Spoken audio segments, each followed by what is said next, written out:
It's just going, isn't it? It's just slipping away. We pay you overtime. When they get quiet, I have to say something. Too much. Who can take that? Silence. And if Opa starts meditating, then I'm shocked anyway. I'm still wondering that you still have a tongue. I can still talk stupid stuff, don't worry. Like in England they say if you want to have to be quiet, bite your tongue or what? Yeah, bite your tongue. Yeah. I wonder that they still have some tongue to say. Bite your tongue. Say, as long Barbara is not sitting and having, then I don't start.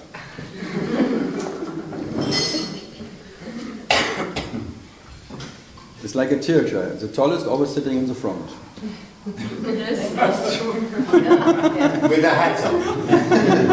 With hats on. This I don't have to do.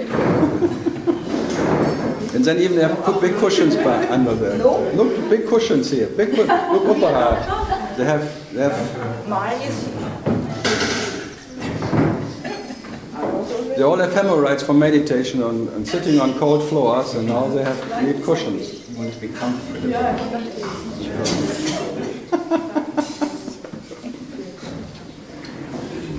Yeah, make yourself whatever. Okay. Kochsaba. Welcome to the coffin show, where corpses turn around. Okay, I first start. Coconut. Good. It's time? Now I made it. It's exact 10 o'clock. Bang. So who is first?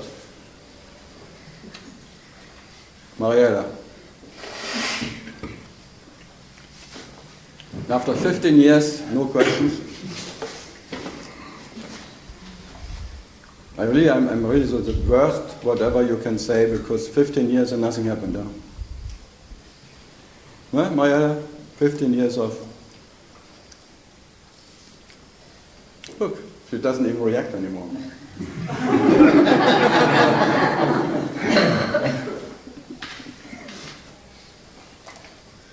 They're both Spanish. She has to live in Venice and I on Mallorca. You don't like Venice? Huh? You don't like Venice? Did you go to Venice? Yeah, many times. Many times? Yeah, you belong there. Thank you.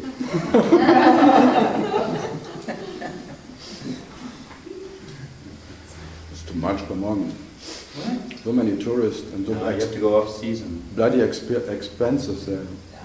Come on. You need a friend there. You have too much money, baby. Yeah, sure. I believe it.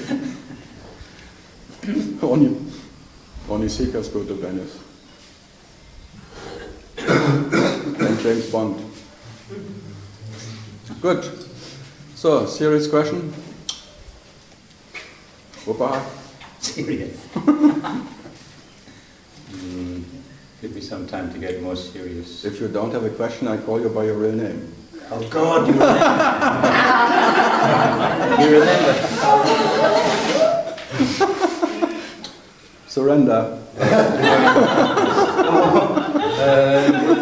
What's the meaning of life?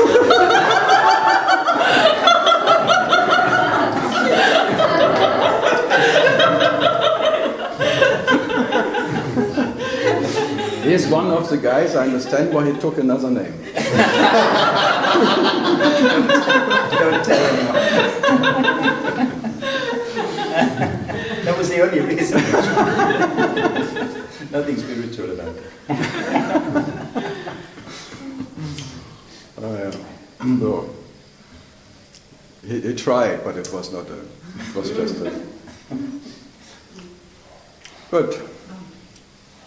Yes. I was pondering on what you were saying last time I was here about consciousness And The absolute. yeah. Getting so nowhere that I almost kind of relaxed. You get what? I was getting so nowhere Yeah, yeah. that I kind of almost had to give in and lie down and go to sleep. Yeah, that's the nature of it. Yeah, because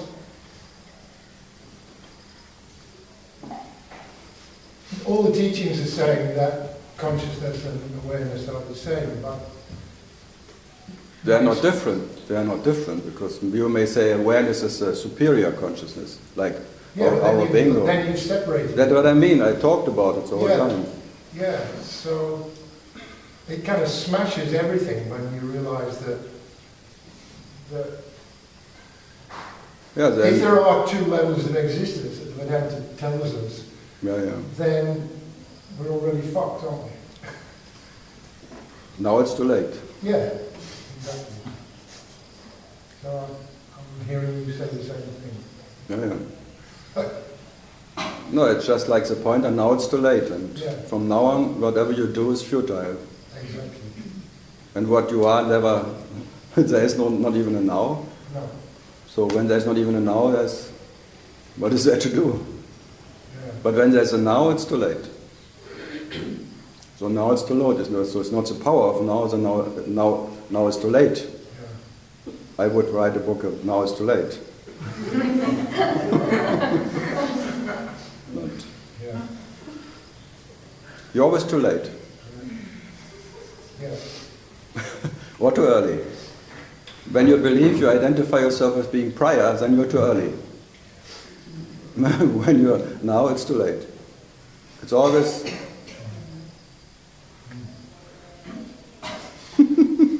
It's fun, huh? Yeah. Certainly different place than I've been before. Where I've been kind of waiting for something to happen. Yeah. It's always every state you reach and you shift through is like a transition, tralala. The transit lounge of whatever, the departure will happen. And you have to rest in that what never needs to rest, anyway. And the rest is tourist. Tourism. Consciousness on tour. On stage. Personal stage, consciousness stage, whatever stage, awareness stage, stages. Acting. So, that I'm just repeating all the time. Now it's too late. And if you don't enjoy yourself being in spite of that, no one else will do it for you. It's a good word, isn't it? In spite. In spite, yeah. I liked it from the beginning. Yeah. Not always in spite. Yeah. It's like the next would be with and without. Like the trinity of Shiva, with and without. Shiva is, the self is. With the self and without the self is. That's all, there's nothing more to it. That's just, I repeat all the time. And I cannot get tired from it. Talking about it. It's amazing what a effortlessness of pointing that. So what to do? Come and sit here and get entertained for a couple of hours. Yeah, I'm here for entertain myself. I don't want to bore myself with teachings. Because I think everyone who comes to me is already bored by teachings. There's leftovers for the teachers, in a way. They're already fed up here with all what you have to do and where you have to be and questioning am I in the now or am I not in the now, or am I now later or now too early, or did I come whatever, and do I really have to work for the new world, the new earth, and I'm so lazy, I'm a lazy bastard, I know it, and now I have to work for a new earth, and they want to employ me, they want to make me a soldier for, wow, help me God. No, I was shocked even. For a while I thought Ayashanti was okay. But then I saw him talking with Miss Opera, talking about the new earth or something, him too. That we have to whatever this thing. And I said, what's going on now? Now the last promille of his teacher comes out and trying to save the world, I was a bit disappointed. But what to do? For a while you think there is someone okay, and then until something comes. Having a new book and sitting with opera and promoting it. And then you have to sell it maybe for some, that people, so what to do? So, I don't blame anyone for that. But the businessman cannot be killed. Now the businessman is here, busy, loving, caring about his little world. You cannot kill it. So what to do with it? Let him have his business. It's his business. It's not, you have nothing, you have no business with anything. So yes, there's a businessman having a business with his little world, his story. So it's his story, but you have no story. So why to worry about that story? For you there's nothing to store. Because there is no inside and no outside for what you are. So what is there to store? Where's the place to store something? And the one who has an inside and outside to store something is always a storage man. So it's his story. God has a big storage of God's story. So let God have his big story and take care about his own story. But it has nothing to offer to you. It's promising something, but it's all empty promises. All empty promises. So it's always pro-missing. Thanks God. It's pro-misses. But at least you can get a nice motorbike. You imagine. Then you break your leg, your finger, then you cannot drive anymore. It's the same story in Mallorca. The moment I had this bike, my nice Triumph, T100, tralala, yeah, what happened? I had to lift it from the street because it went down, and then I had my back problem, and from that moment I could not drive anymore.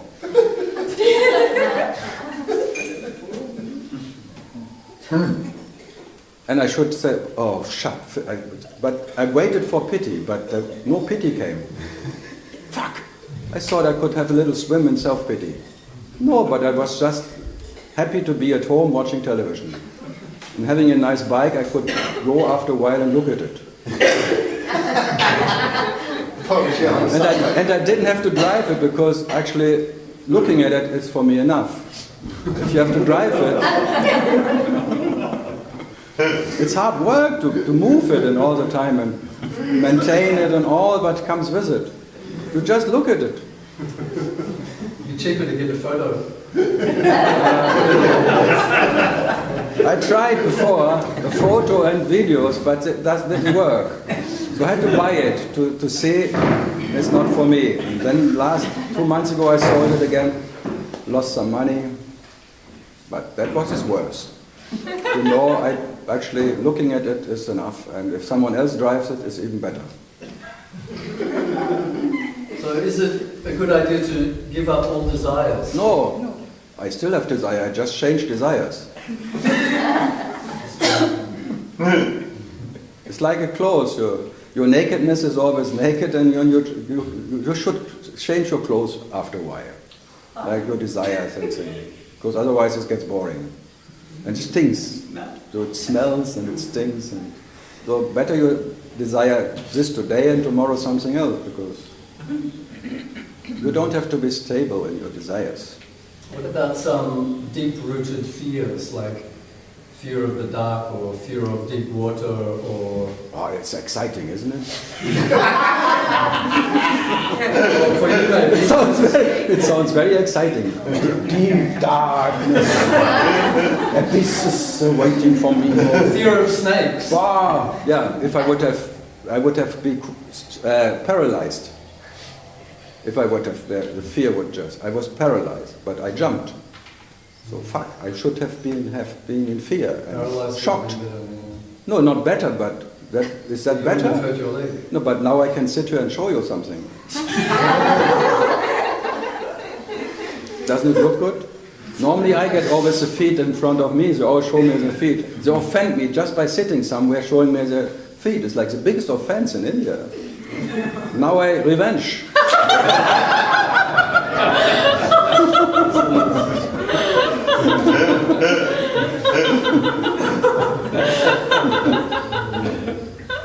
start with 1. But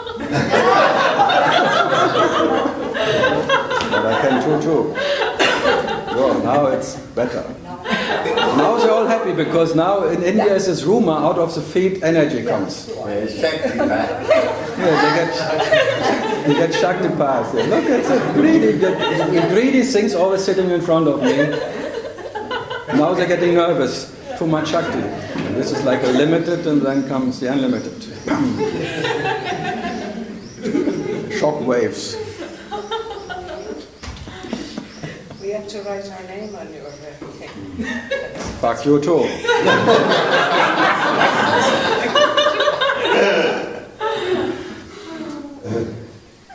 Reminder. No little hearts and What? stars. Hearts, the worst. Devils and scary monsters. But I have them in front of me anyway. Scary monster show. So good. What was your next deep fear? Well, I was just thinking, I don't think, some fears maybe, well, that I have, I don't think it's so much a fear of death, but rather a fear of pain. No, everyone is afraid what happens before death. Before they die, but not the moment they die, they cannot imagine what happens. You cannot fear something what you cannot imagine. Because that you cannot imagine what happens then. But you try, but you cannot. So you fear what happens until then. So it's a fear of life. This is what you call life. Your imaginary life, you feel.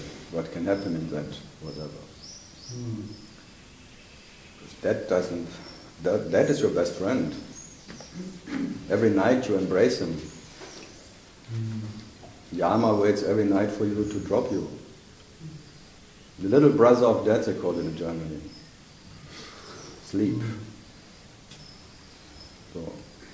So the fears, they're also actually not real, they're illusion. I have no idea. I'm undecided.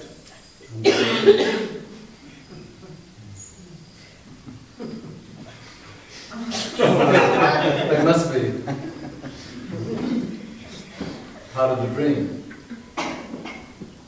I don't know any dream. Now I say the opposite, I say normally. No, by absolutely not knowing what I am and what I'm not, I don't even know what is dream and what is not dream, if there is a dream at all. I'm absolutely undecided.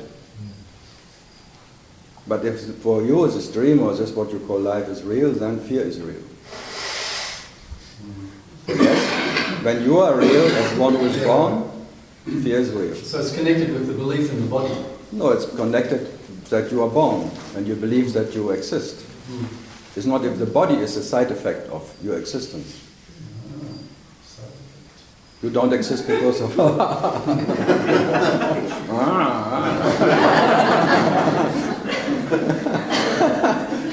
He believes that because the body was there, he existed. That's quite something. Well, the body is a side effect of that idea that you are.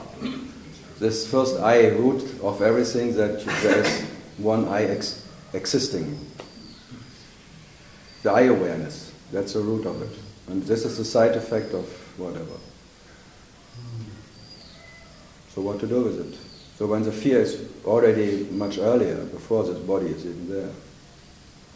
When the doubtful existence is already there when you exist, like the root I, which is like the I thought, which is not even a thought, it's just like the purest feeling, the purest emotion of existence, the purest notion even that, of awareness.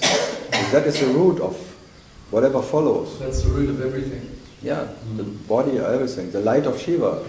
And this is a vibration of light. So if this light of Shiva is then vibrating as a body, then the light is the root of this body.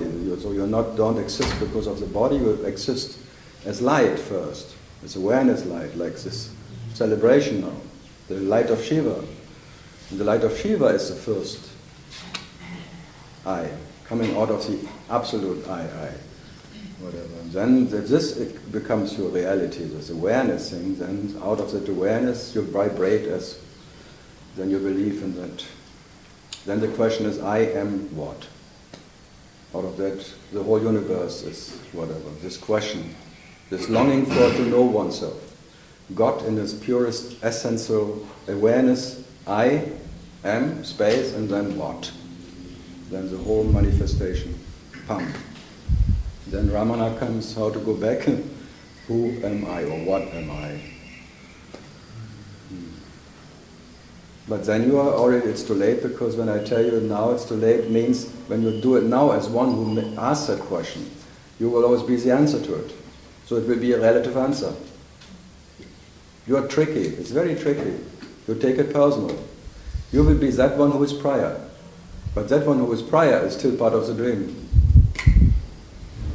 It's just another little escape. So what to do?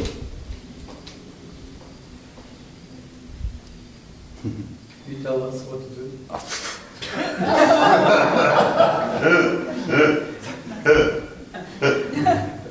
Then I would claim that I made it. I sit here and tell you, no way out. I failed in everything. I'm the absolute failure, as my big brother Buddha said. Buddha had. So we can try to fail. You cannot try to fail. You will fail even in trying to We will fail. fail in the failing and we actually succeeded. You have a tricky mind, I know. It sounds good again, and it's like the thief becomes a policeman, and then tralala, the whole story is, I take care, and I will fail as much, and that I will make out of a failure a success. You will make it your story anyway. I did it by not doing anything, they say. I did it my way. No, I did it by having a way or something, whatever. Hemingway or something.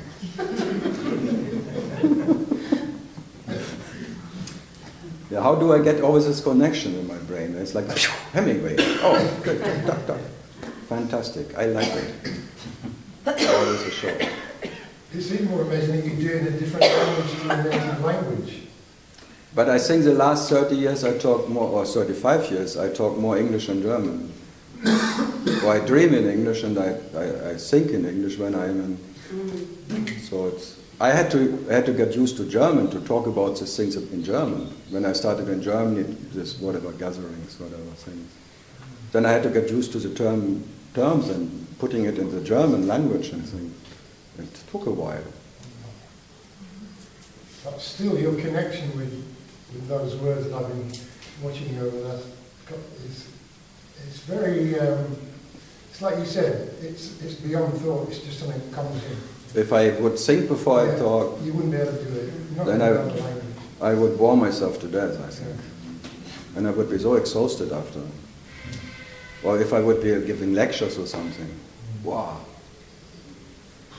No, I'm too lazy for that. I just let speak whatever speaks. It comes by itself or it doesn't. This fearlessness just makes it a verbal diarrhea, and that doesn't need to make some sense. This senselessness is all. Coming from the in no sense, pronouncing is senseless. Less, tra-la-la.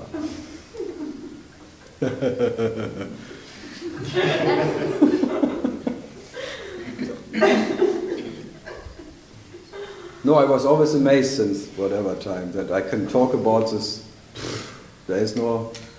I actually more energized afterwards than before. It's not like... So I don't have like Eckhart Tolle 12 hours, no one can see me after 1.5 hours giving a lecture. I was surprised when I met him. So exhausted. Poor Eckhart. It's so profound what he says. He found something, that's why it's so profound. But I haven't found anything.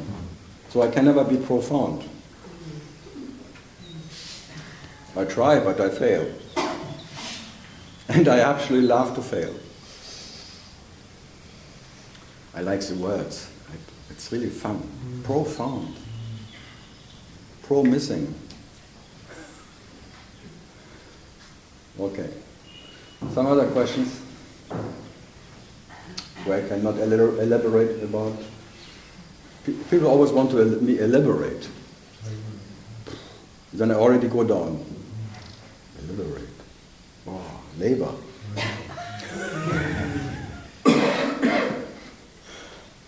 Fucking tiring. So, good. LA. Hello. Good morning. Yeah, if I don't know if it's a good morning, but we try. Yes, exactly. We tried.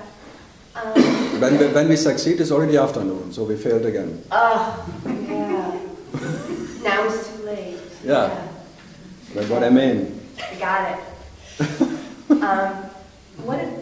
Yesterday you were talking about the plans, about planning. Planning, yeah. Planning.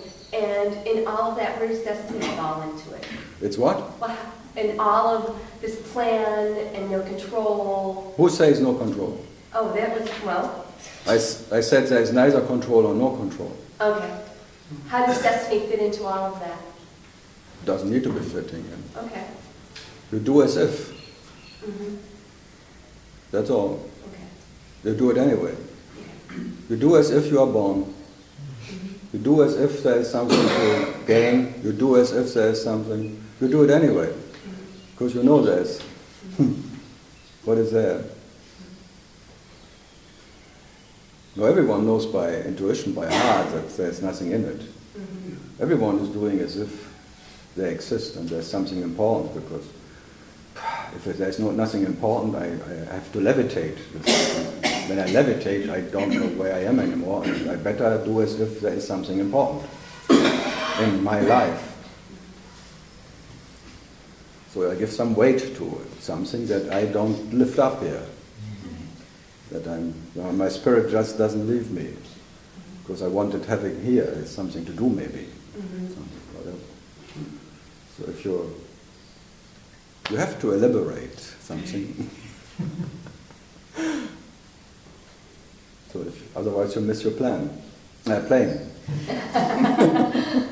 don't miss my plane tomorrow. You go tomorrow? Yeah, we go back tomorrow. We go to LA tomorrow. No. Yeah. If I had known, we could have stayed a little longer, but no. The angels calling. Yes, they are. LA. Actually, Karl, how long will this talks continue? Which date? Till the 3rd. 3rd of December. Yeah. Oh. And then maybe after the 18th. Let's see. I can only say let's see, because I'm not sure about anything.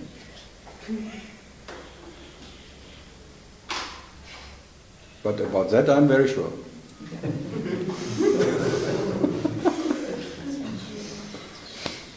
So LA is calling again. Work or something?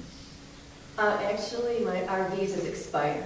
Your visa expires? Yeah, our visas expire. You're just a 4 weeks tourist? My girlfriend, hers is 4 weeks, but actually I have a 5-year visa and it expires like December 2nd.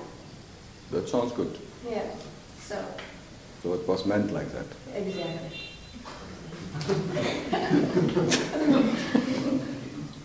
Part of the destiny. Destiny's child. No one can choose their parents.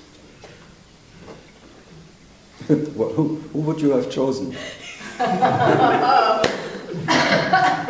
Is there anyone worse to be a parent of you? Anyway, the question for everyone, is there anyone here who knows which parent he would have chosen? Is there anyone worse to be a parent of you? Apparently, maybe not. It's strange, huh? When you think about it, no one would ever, not even a king or something, would be worse to be your father or mother or anything. When you really go into that, no. You'd rather be dead. Huh? Or not? Before you have a parent. That's very clear, actually. If you could have a choice before you were born, you would really choose not to be born. Not by any parent, not forever and ever. And even Buddha would have made that choice. That's what Sophocles said. What? The happiest man is he who is never born. Is there a man at all? A man who is not born, what is this man? You have to be very lucky though, not to get born. Lucky? You can have it now, just kill yourself. If that would be the way out, that you are not born, and now maybe you see it, being born is not so nice, and I would rather be unborn, just come on, show some courage. No, everyone talks about it, everyone's whatever tries to commit suicide, even by meditating or something, trying not to be here. But then the one who's doing it, they say, oh, they have no courage. They kill themselves. I'm the one with courage who, like a soldier, I am the frontier of life, I will be here for whatever. No, who has courage? The one who kills himself or the one who continues? Or is there any choice by anyone? Or maybe it's meant you will just jump now. What would die? The body. You think? Do you think the body can die? Huh?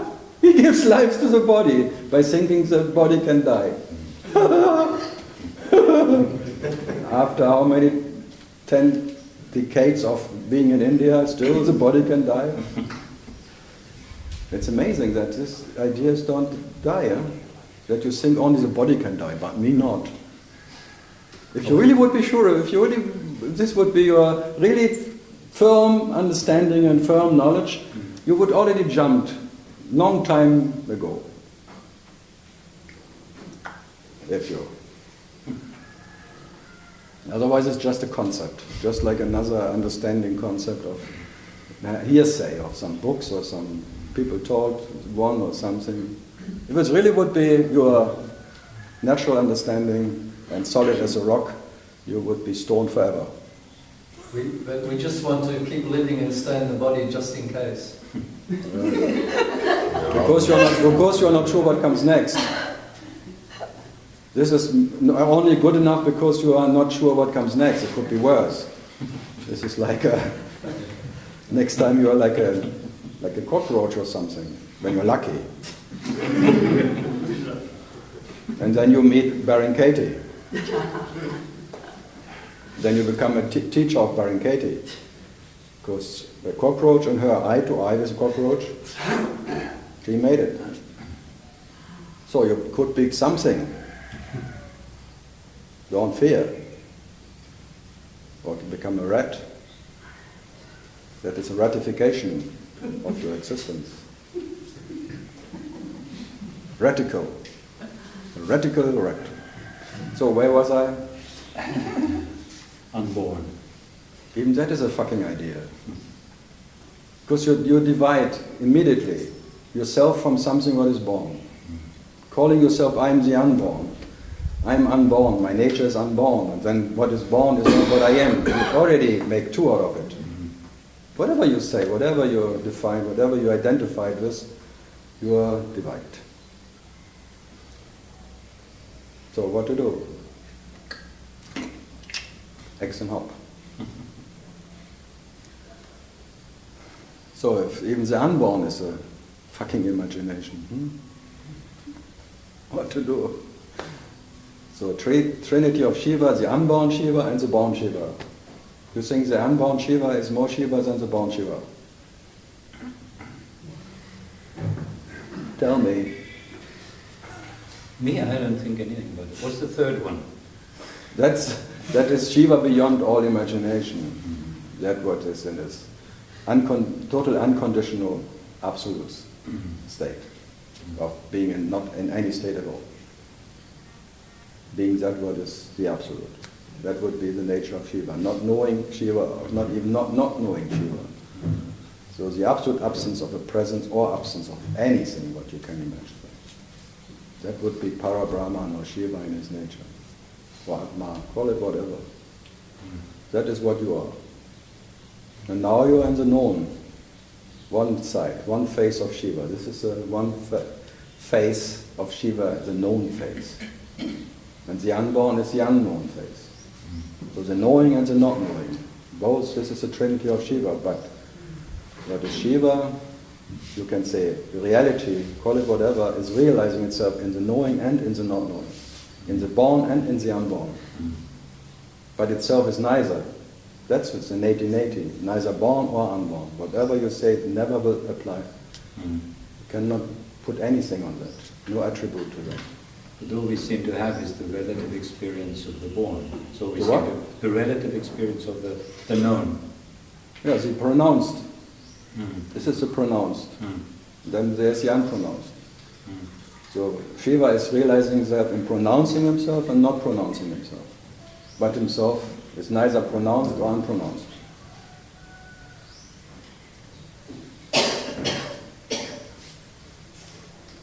So Karl, there's the absolute has no attributes. No attributes is one side of Shiva. Attributes and no attributes. But that what is Shiva neither has attributes or no attributes, because no attributes is still an attribute. And of course that is not knowable, because as soon as you know something... It's not knowable. And it's not knowable. It's not knowable, because that is a knowledge of what you are. By being that, what is knowledge. But you can neither know it or not know it.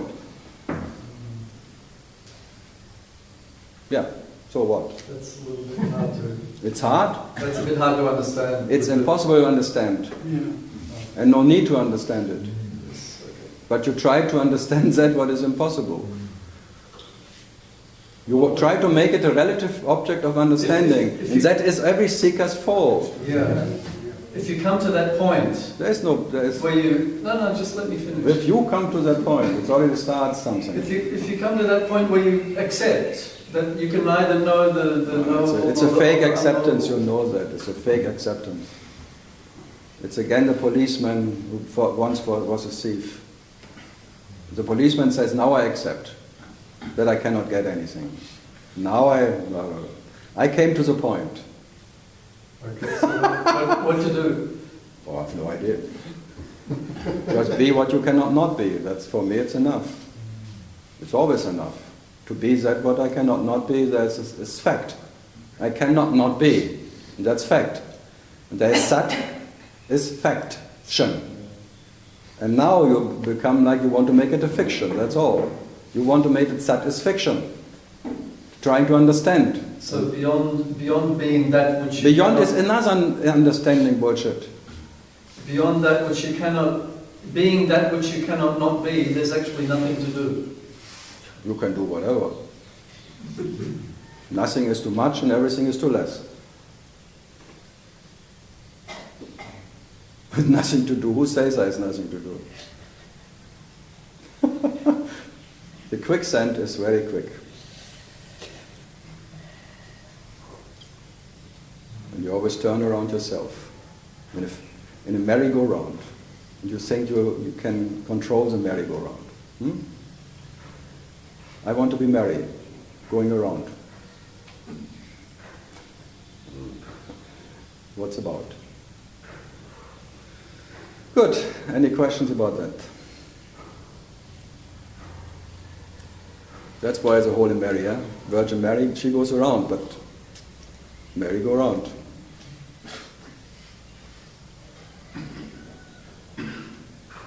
Good. Mr. Feldman. No, nothing. You felt to be a man. I felt to be a man. I felt to be a man in the field. In the field. Working on the field. Mr. Feldman working on the field. Planting the seeds of, and now trying, everyone's seeker is like planting seeds and then trying to harvest later. Right. And hoping that the seeds, you cannot wait. Hoping that the seeds we've been told will bear fruit. And you cannot even wait until it grows, because like the Zen thing, like you go every morning, you try to pull it a bit more, like you make exercise to make it go faster. You cannot wait it until the fruit is ripe. It's true. Yeah, everyone is like that. No one can wait. It has to be now. Everyone is told it has to be now. Don't postpone. Oh, I try very hard, but what else can I do? But the apple falls when the apple falls, and not, you can shake the tree as much as you try. Dynamic meditation. It may work when the apple is ripe anyway, but not because you shake the tree. Before even, in winter, when there's not even something. But there must be something falling.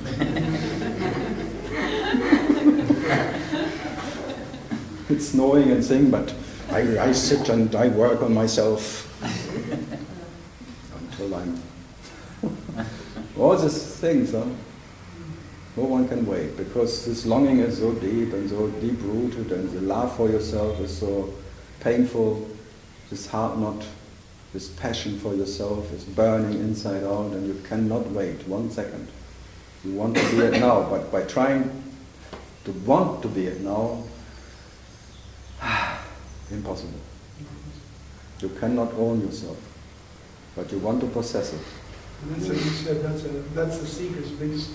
That's the beast inside. Yeah. That's a businessman who wants to have the best treasure ever himself.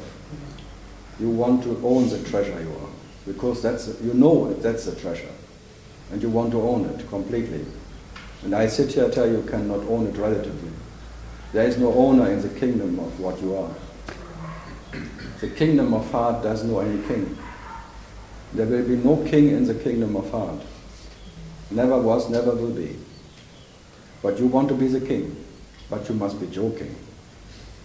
Or you may be Martin Luther King or King Kong maybe or something. Like a little monkey intention. Because you make yourself like a big banana and you're very appealing for the monkey mind. And the monkey wants to control Tarzan. Have a question, otherwise I go into the jungle. I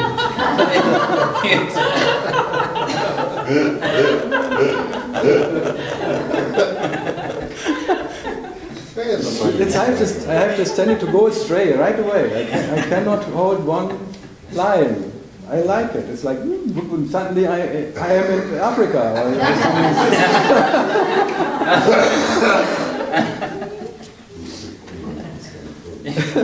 If the ship can sail for itself, it just sails away.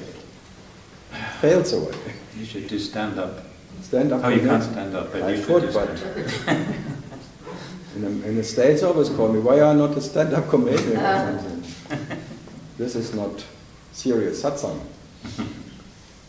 Maybe it's more serious than anything. Not be serious about oneself. No, in that sense, what to do?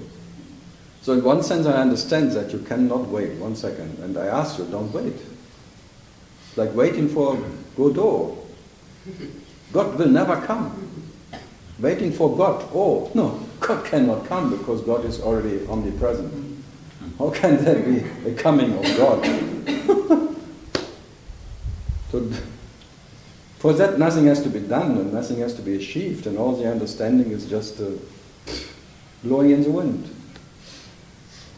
It will be a misunderstanding anyway, so enjoy the misunderstanding, but since God's are all empty, all that whatever can be known or not known and all that precious things. So that's why they all sit like that, then what to do? Because they all tried, absolutely, because the same passion which is burning in you burned in me and everyone. It's like the passion for yourself is unavoidable. You're so passionate, and that's the only what you're interested in.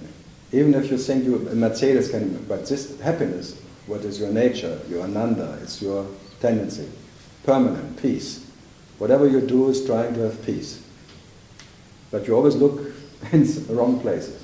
As I said earlier. So peace will never be in any state. Not in any of the 7 states of consciousness you can find peace. There are some promising, more quiet places, stillness or something. They're very promising. They are promising. They're very promising. And you feel some, you can breathe more, there's like a resting into that stillness and thing. But it will change again. You will shift to the marketplace of life again, and here, whatever. And if you cannot be what you are, and if there's not what you are, which is peace, in any circumstance, it's not worth being it. And that peace that you're talking about, that you can rest into, it still has an objective quality to it. It is an imaginary one, for sure. Because what can it be? Whatever is different to something else, whatever is like stillness opposite to something else, what is not, or whatever you can call silence even as an opposite, whatever I would, even peace is maybe just pointers, not. So what you are can never be attained in anything. And every state you attain or you establish yourself in, or then you have to leave again anyway. Even awareness you have to leave again. You will shift again and again. And the eye of God is still as innocent as it is. No stain on it. Nothing happening to that absolute perceiver. The absolute seer is still what it is. So the peace, the quietness that's there, that is a reflection of the absolute. But yet there seems to be that peace. I asked you this before, that I don't feel like I'm making effort for that. I'll just sit down and it just sits into peace. Yeah, but it's still, I know that's not it. No, that's two ways of, that what is peace, realizing itself in two opposites, in peace and war. The worrying and the not worrying. Then when you sit down, the worries go down. And then you experience peace. But the peace you can experience is only there because you know the opposite. Right. So both is needed. So what you are is realizing itself in self and no self, or in light and darkness, in presence and absence, all this polarity. This is the two sides of Shiva. Like, he can only realize himself in opposites. In presence, because there's only presence, because there's an absence. It's like form and non-form. It's like the Buddhist, like form and formless. Both has to be there. That's the formlessness of the nature of Shiva, the selflessness, whatever. It's realizing itself in form and in formless. And in nature they are not different. Both are the realization of reality. So reality realizing itself in two lies. So, but you don't lie down. Just be that what is realizing itself. And not part of realization. As you are never aware. You were never part of realization. You are that what is realizing itself. And that is this guy pointing to. You have to realize yourself. You cannot stop realizing yourself. But you try, because you want to have a preference of comfort. Right. So you want to avoid discomfort. So you want to stop the discomfort. But this guy, and I agree totally with him, you have to realize yourself. And as your reality itself, you have to realize yourself in discomfort and comfort. There is no preference for what you are. The preference means me. Then you become a me, like the Shiva. Whereas the preference of peace is better than war. Having this, whatever, discriminating between that is good and that is bad. All of that. That's called the little devil inside. God becomes his own devil when he wants to be good. Only good, not bad. But good can only be there, experienced when there's bad. And peace can only be experienced when there's war. All of that. Like light, name it whatever. So be that what is realizing itself. Because that is what you are in nature. So your natural state is statelessness. Out of that absolute itself, it's realizing itself. And the realization is not different from what you are, so you cannot escape what you are. How to get out of what you are? Because the realization in nature is not different from reality. So they're real lies. They're as real as that where they come from. And you cannot real truth yourself or something. You have to realize yourself. Realization is not a real truthation. The truth can never be experienced in nature. But truth is realizing itself in lies. But the lies are as true as that where they come from. Yeah. Is there a special we call it balance. There's between always a light and dark. that's always 50-50. So if I choose a comfort way and be in a friendly and peaceful environment or whatever, Then you balance. Another part- Then you balance someone else who is not. There's as much good as bad. It's a perfect harmony all the time, without interruption. Undisturbable harmony between good and bad. And the ugly. Maybe that's one itself. for me it's a point to go more in that harmony, and it's greedy. Of To course, take more of that. you become greedy for harmony and greedy for peace. Yes. So That's called loving.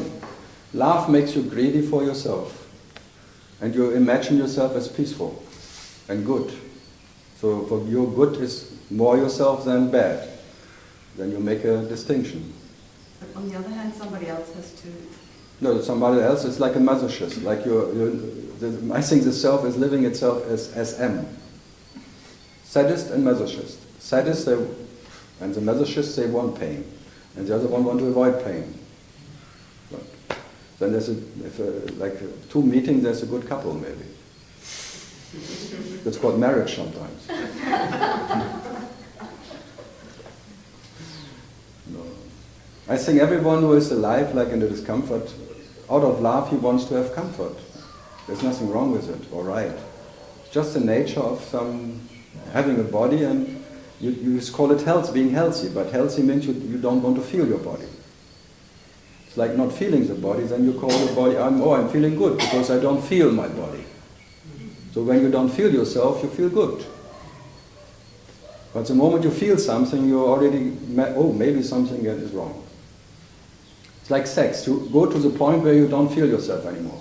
Then you call it orgasm. Before you do everything, every pain becomes like a tool for not feeling yourself. For a split second maybe, or 5 seconds, whatever it's called, how long this bloody absence may take. So everyone works very hard to be absent. It's like meditating, going into deep meditation, into deep absence, where you are not there. And then they come back, there was no one. I went so deep into my nature, there was no one. I didn't feel anyone. But who didn't feel anyone? And who was there and now what? So everyone is the tendency of absence. Because absence is like, you don't know why you feel good, but you feel good. There's a good feeling of absence. When there's a presence, doubtful. Very doubtful. So doubtless and doubtful. So nothing is better than something. That's why many teachers make nothing more preferable. They call you are nothing. And nothing can never get more or less. So it's only like a quality of nothing. Yes, I'm nothing. So I'm nothing. And as nothing, I cannot get more or less. Because nothing is nothing. Nothing, nothing, nothing. So it sounds good. So you have a preference of nothing. So when you're then something again, because this comes back, something comes back, then you hate it. So you have an unconditional love affair with nothing, and an unconditional hate affair with something. That is the two sides of Shiva. Unconditional hate and unconditional love, because both come together out of that I don't like this word love. But it fits in that moment that your nature is love, not knowing any love. But when love is realizing itself, life as love, living itself, as lives itself in hate and loving and hating. It's both is unconditional. That comes out of the unconditional, and all what comes from there is unconditional in nature. So it's an unconditional hate and unconditional love. So there's nothing wrong in hating or right in loving. Just both is realizing yourself in two different ways. And both is unconditional. But we have a preference for one Of love. Why would you choose that? Yeah, because you're conditioned by that. Because your mother told you that, and the books are telling you that, and so the generation of conditioning of whatever hearsay, love is better than hate. But you could not survive a long time without hate. You could not love everything. You would die in it. No one can survive in that. only loving. No way. You would eat shit on the street. You would just die by bacteria. You would just being whatever. If you not have a loving for some food or you know something, you cannot survive. So whoever tells me I'm in an unconditional love, fuck you. You are lying right away. No one would survive as whatever in that love. So you only survive in hate. Because you hate to feel your body, you take care. You would not, if you would love your body anyway, unconditional, it would be sick, you would not even feel it anymore. Your stomach ache would not bother you, because you love the aching stomach as the non-aching stomach. If there really would be unconditional love, isn't it? So don't, these heart masters who tell you I'm loving, unconditional, I'm just pure awareness and I accept everything, blah, blah, blah. They would not sit there if they would just do it for 1 week. So, it's fun, huh? Something else? No, the only no way out, or the absolute way out, is meaning by being what you are, there is no need of getting out of anything. Because what you are never needs anything. What you are has no idea of what it is and what is not. That peace is undisturbable. That's peace, what you are, which doesn't know what is peace and what is not peace. There's not even an idea of peace. That peace you cannot disturb. And it's undisturbable. It's always present. It's like a presence of what you are. And then you experience yourself as presence. So there's a presence and a presence. Or in no sense, and then the sense. The sensor, the sensing what can be sensed. And the in no sense of what you are. The senselessness of your nature you can never sense. The tastelessness of what you are is what you are, not any taste. And then comes the taster, tasting what can be tasted or whatever. And this is the way you realize yourself. But the realizer is already part of realization. So the seer you can experience as seer is already experienced by who?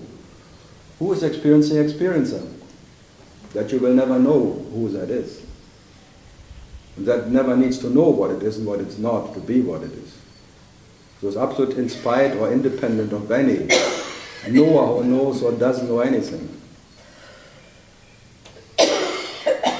Then how is it any more than concept? What you are, which we talk about. That what you are doesn't need any concept to exist. But to the relative... Now you want to make it a concept. Well, I'm just trying to You're trying, and trying is a punishment. It needs to be punished. It's like a feeling, I can't express this very well, but it's like a feeling of limbo or something in between. Mine's a gap. Okay, yeah, kind of gap, that's a good word for it. In between, knowing that there's no effort or intention or no ability of what you are, of course, the self, you can never objectify. And at the same time, just moment-to-moment experiencing going on, somehow not feeling as if it's the whole story. But it's hard to express that. There's a kind of gap, as you say, between knowing that and actually knowing it. I can't express that better. You can just come back to the Ramakrishna's basic pointer, that you can deny to exist or to affirm whatever. Yeah, sure. You have to be. Of course. That's all. You have to be. What is that? Having to be? What is that? Who needs to know then? No, the question is who needs to know, and the answer is impermanent me. Yeah. And what is a me? A temporary guest. Mm-hmm. And how to get rid of a guest? How to get rid of that guest? By feeding it? Ignoring it? Not even ignoring it, he likes to be ignored, because even ignoring it's affirming it. Whatever you do now, it's futile. Feeding it or not feeding it confirms that there is a guest who you need to get rid of. So you maybe guess, because you always guess. That makes you a guest. Huh? Guessing. So why should I care about you are knowing or not knowing? I'm not here to teach anyone, and I said it many times, I'm not here to make anyone understand anything. The opposite, actually. No, it's not I bring more chaos into that, whatever is, if you ask me. And that you maybe by in one instant, split second, splitting the idea of you are or not. What's that split second? Splitting the second means there is no second. No second. It's not like in a time, in a split second. You split the second by being what you are. There is no second. That's called non-duality. Just by being what you cannot not be, there is no second. When you say that, it sounds like something is going to happen. Every night you do it. You are an expert of it. Every night when you fall asleep, you are an expert of splitting the second. Okay. Because you drop the second. You drop the whole existence that you can sleep. So I talk to masters. You are the master. And you split this second, you drop it just by being what you are, because otherwise you could not be asleep. But in sleep we don't have this discussion. Yeah, but why not then now here? We're talking about that, what you are in deep, deep sleep and what you are now. So what you are doesn't need to know anything to be what it is. And that one who needs to know now is what? The guest who wakes up in the morning and drops at night. Yeah. And the guest will always guess. What? Guessing. And it's never satisfied the guest, you know that. The room is never good enough, the hotel is never 5-star, now it's 7-star or whatever thing. The body is never healthy enough. As more organic you eat, as more you get pissed. I like it now. I have friends now, they die because they have cancer, they have some whatever. My partner died, whatever, this music part, I make music with, he died last year. And cancer, lung cancer, and he was smoking and eating meat and every day cognac and living really, whatever he liked, he was doing. So now all his friends, organic friends, now they have to live 10 years longer than him. And they're really pissed now. Because now they're in the age that they don't like it so much anymore, because the body is still in there. Some of them have cancer too, in spite of being organic, in spite of whatever.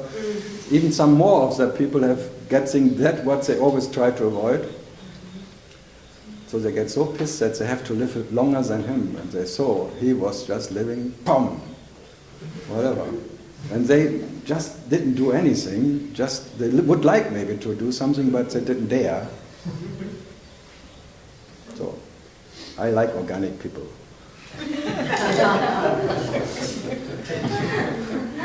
And they spend so much money for nothing, 5 times more than in a supermarket, and still they have cancer and have to live longer. That's really the biggest punishment. The biggest punishment, they have to live longer. Now they get jealous that their friends are dying. I like it. Life is never fair. That I like. No need to be fair. It's a fairy tale, that's all. All this trying to be healthy, that's hell, come on. Healthy, you have to see hell to be trying to be healthy. Raman, I always said it, this is a disease, a sickness. It came to you, it will be gone one day. So what? Why do you care about that? It came by itself, it will be gone by itself. You can't help wanting to feel good rather than bad. You can't help it. Yeah, but if you try to feel good, you feel bad. You only try to feel good because you feel bad. So by trying to feel good, you confirm that's one who feels bad. In that sense, yes. Well, it's not, come on. You are an expert of that. Because you're singing bhajans out of trying to feel good. Oh, yeah. I don't mind it. It's just, why not singing bhajans? But it's all intention is feeling good. Maybe you just enjoy something. Ha ha ha ha ha. Ha ha ha ha ha. I know you for 20 years now singing bhajans. Why should you not enjoy something? You just because you cannot enjoy something. Oh. Because trying to enjoy something is hate, you hate it, that you don't need have to to enjoy try. it. You Yeah, enjoy but you have to try, you see. You try to enjoy, just enjoy yourself by that to be what never needs to enjoy anything. But you do things you I enjoy. don't do anything for joy. But you do things that you enjoy. No, You I eat hate a- everything. you eat a I nice told you, I told you, I'm in unconditional hate. All right. Any moment. I'm much too lazy to love something. I don't try to like something, I hate it anyway. That's easy, that's effortlessness. I hate you anyway. Or not? Every morning when wake, I hate you anyway. Everyone is relaxed. The whole system is relaxing, but trying to feel good is so much stress. Oh, how much stress can you make for? I have to feel good. What can I do today? I shouldn't drink coffee. I should drink tea. I have to avoid this one, and then I have to feel good. And you make so much stress in your bloody brain for just feeling good for one moment. I have to go to the ashram. I have to meditate for 2 hours just to feel good. Mr. Feelgood? And what was Dr. Feelgood and the Punishment Band? But look, you can't just feel good without stressing yourself.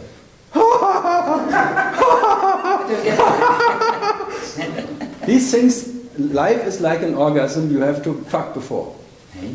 Yeah, that's what you just said. You have to make stress. What?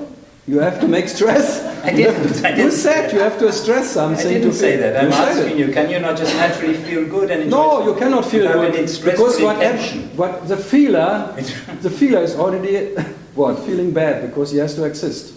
Yeah. It comes out of a bad feeling of existence. Okay. Whatever comes out of false bad feelings, creating false feelings of bad feelings. Yeah. So what is there?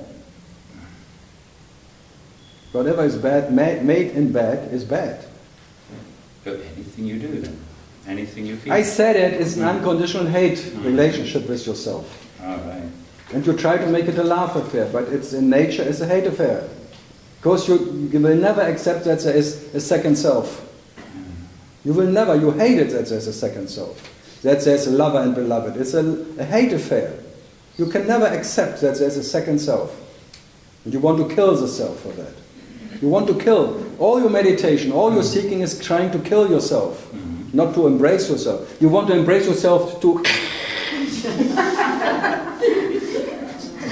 kill yourself. This is an Osho-hugging, killing hug. But not everybody is a seeker. Some people. Everyone is a seeker. Some people just love life. Not. Show me someone. Show me one. Well, maybe not here in Tiru, but another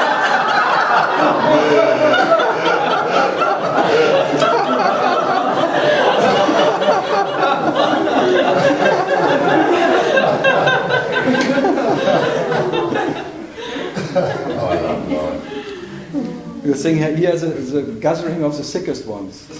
The seekers are the sickest. You must be sick of love. Suppose you just hear a music and you want to dance. How is that stressful, or what? Why is that? It's stress because you have to move for some joy. So you just have to sit still forever. What is that? I don't say that, but if you have to move for joy, then it's like a fake joy. You have to Something may move for. move you. Something may move you. Oh, come on! Now you're making like you try to make some. You excuse yourself by you want to make an excuse that because you don't have to excuse that you start bhajan singing. I don't want to excuse. Yeah, but you try to justify I enjoy it. that. I don't think You any justify problem with justify it. You try to justify. it. No, you just justify it. Why? Why would I? No, you do it. Listen to you. Everyone does what they enjoy. I can't No one does what he's enjoy. If he would do what he enjoys, he would kill himself right away. How is that? Then it was over because everyone wants to make it over, finish. That would we enjoy when nothing would come after the next moment. Well, let's say there are pleasant and unpleasant experiences. That's the nature of life. But even the pleasant experiences are unpleasant for what you are. Okay, that's fair. Oh, that's fair. So fuck the pleasant or unpleasant and be what you are and for what you are, you don't have to please yourself. That doesn't mean you. That's the just most won't do pleasant. The pleasant to not to be pleased by Okay, anything. But you can't help doing stuff. No one is doing anything anyway. You always want to justify I'm doing something, but because I'm just doing something. Can I not just do something? No, you never done anything. The self enjoyed you in spite of being Upaha, not because of Upaha. Thank God. But it's like everyone thinks it's a court case around, and he has to justify his whatever he is doing or not doing and why he is doing. It's amazing, huh? Justifying what never anyone has done. In a permanent court case, being a judge and the accused and the victim and everything, and trying to justify your action which you never have done. Fantastic. Oh, I'm innocent. Until proven guilt. Fantastic. Huh? If no one is around, you play all three roles for yourself. You are the courthouse, the judge, and the thing. The moment you wake up, what have I done yesterday, or what haven't I done? What should have I done? What do I have to do? As who do I have to wake up today, because what has to happen today? Do I have to go to the tax people or to the government or school or anything? As what person I have to now prepare myself? Because there's a bunch of people waking up. Every morning there's a cluster of whatever, personalities waking up, and then you choose one who is fitting to that need of the day. Is my girlfriend coming back today, or did I miss him, or whatever? Should I be in another mood today, or how do I have to? This chicken house wakes up, and then everyone wants to be a cock. And being cognized by that. And for that. The general chicken.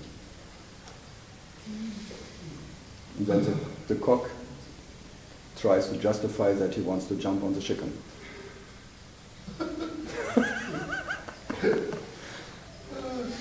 It's fantastic, huh? Thank you for that. I spend so much of my thinking time in courtroom. Yeah. So much. I tell you, you are not alone. I'm constantly presenting cases and justifying. I catch myself and I laugh, of course, but I still do it. I endlessly keep on doing it. You cannot stop it.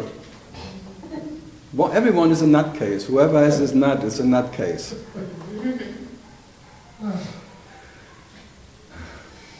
So then you think the nut has to be broken. I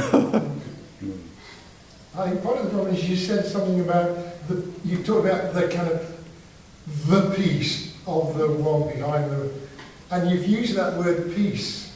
And so, my mind then is going to associate peace with what I think is stillness and...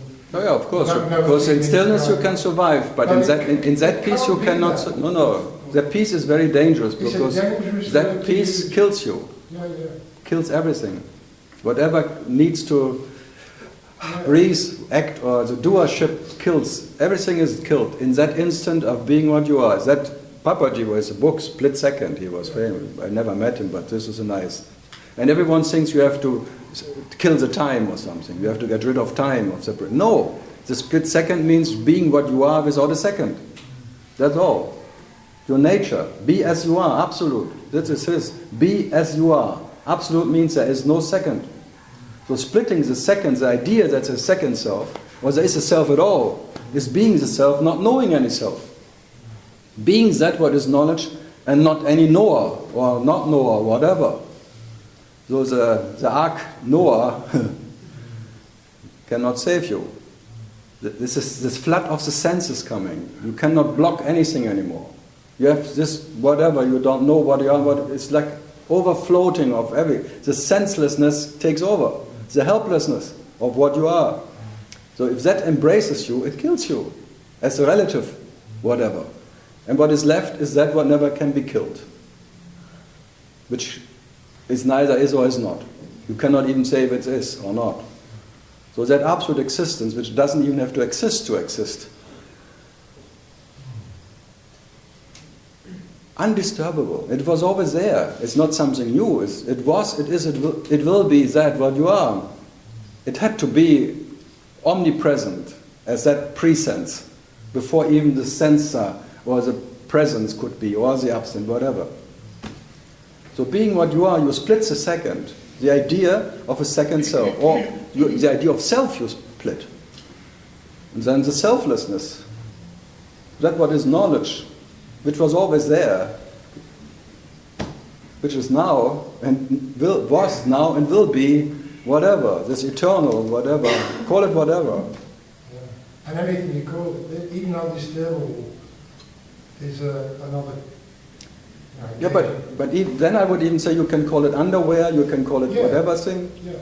It will never matter. That's why the mountain is so fantastic, because this carelessness, you can call the mountain a piece of shit or something. It would never move.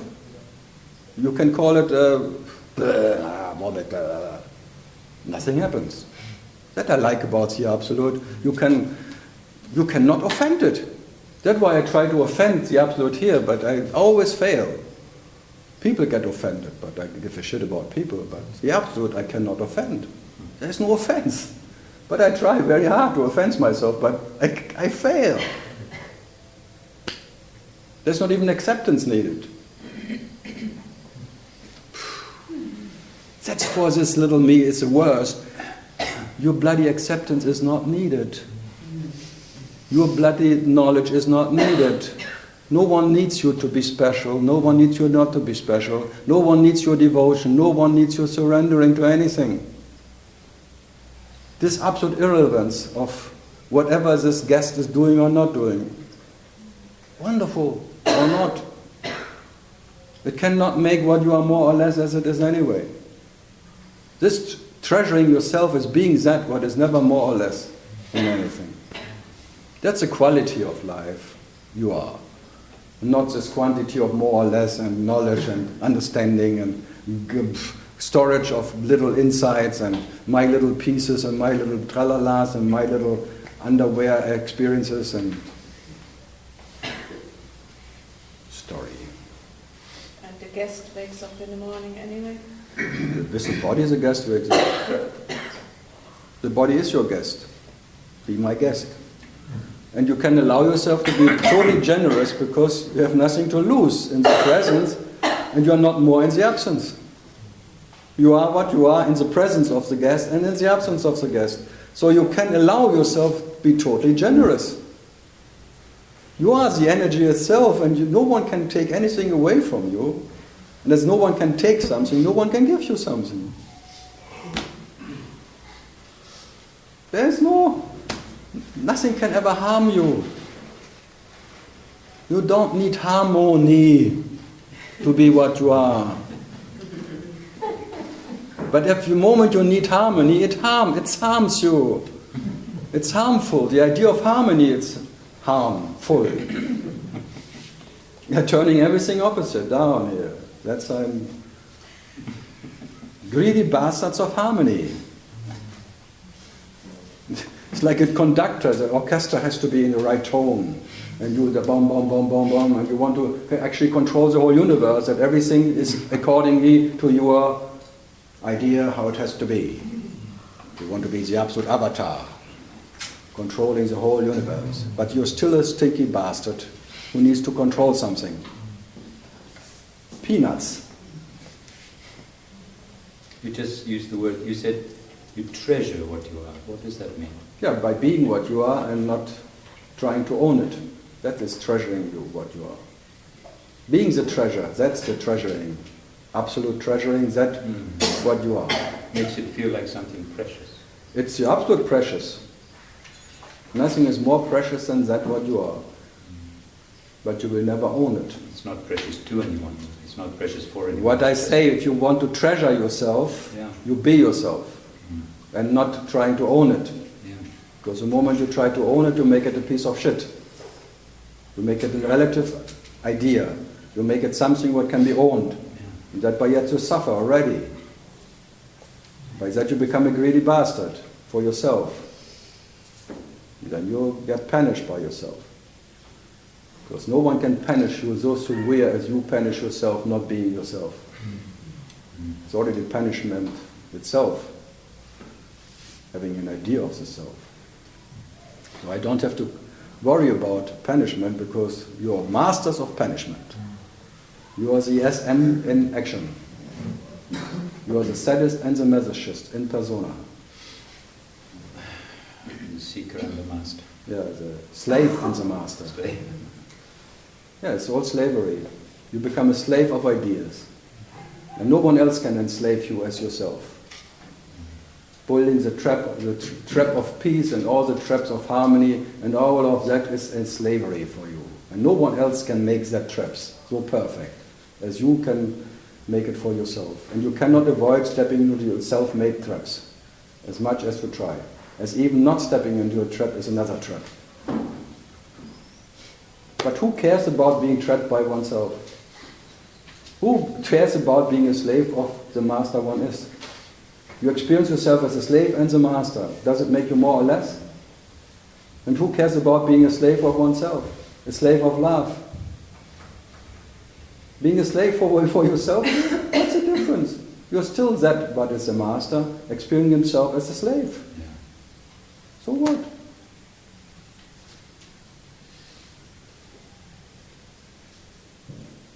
But what can I do? You can only be what you are. I cannot be it for you. No. And really one should not care about if someone else is whatever. This is. So treasure yourself by being that what you are, and not by knowing it and owning it. Now this heart knot is so tight because you are possessed by that idea that you have to know yourself. That's the falsity you're running. Good. Naughty, naughty. Brazil, something new? Fire burns, no smoke. LA, last day, so question.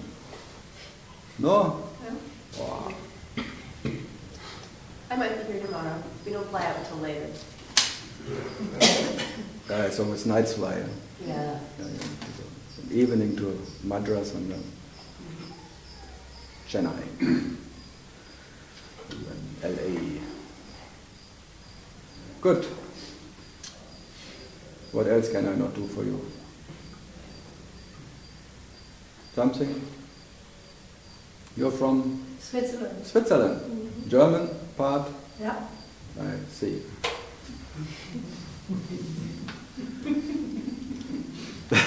Switzerland always comes, and now they call black people maximum pigmented beings.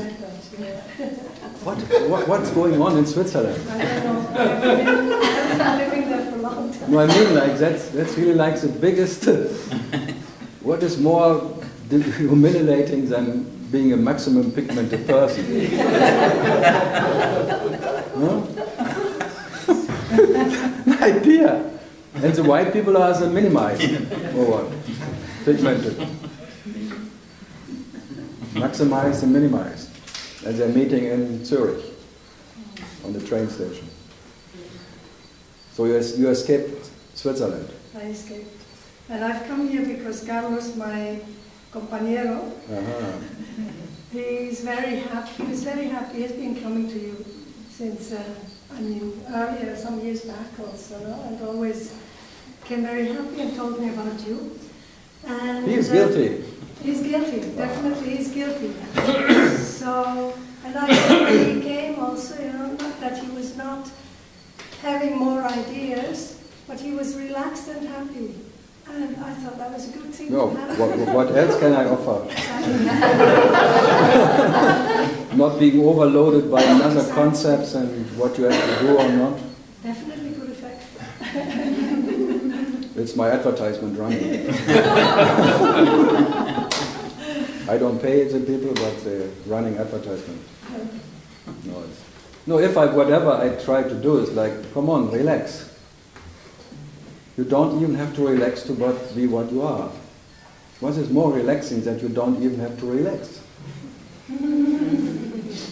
You are tense what you are, and you are not relaxed what you are. That's the nature of what you are, and never needs to relax. What is more relaxing than to be that? Not this permanent, I have to meditate to be more relaxed or more in peace or something. Wow. No, relax. You don't have to relax. That is like always, Otherwise, like, I don't tell you, like, 99% you already what, but 1% but. I don't know this but. You are it anyway. There's no but. You can be the most stupid, unrelaxed asshole in all time being, and you still are what you are. Fantastic, huh? What an absolute being you are.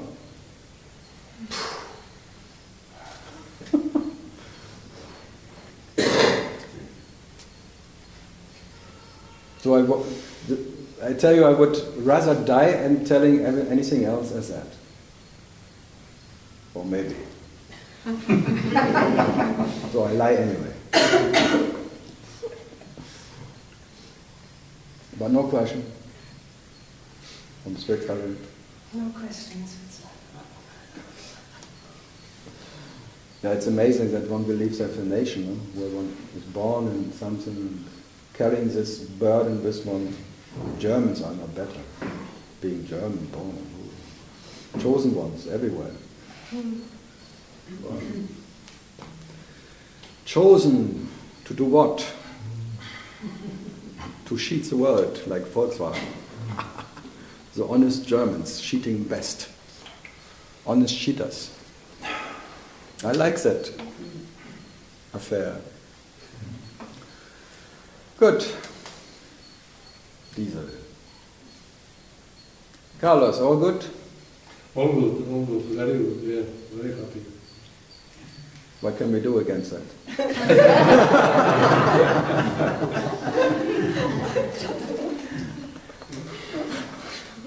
It's always strange when one feels happy, this is temporary. Yeah. You know that. When one is sad, you think that's forever.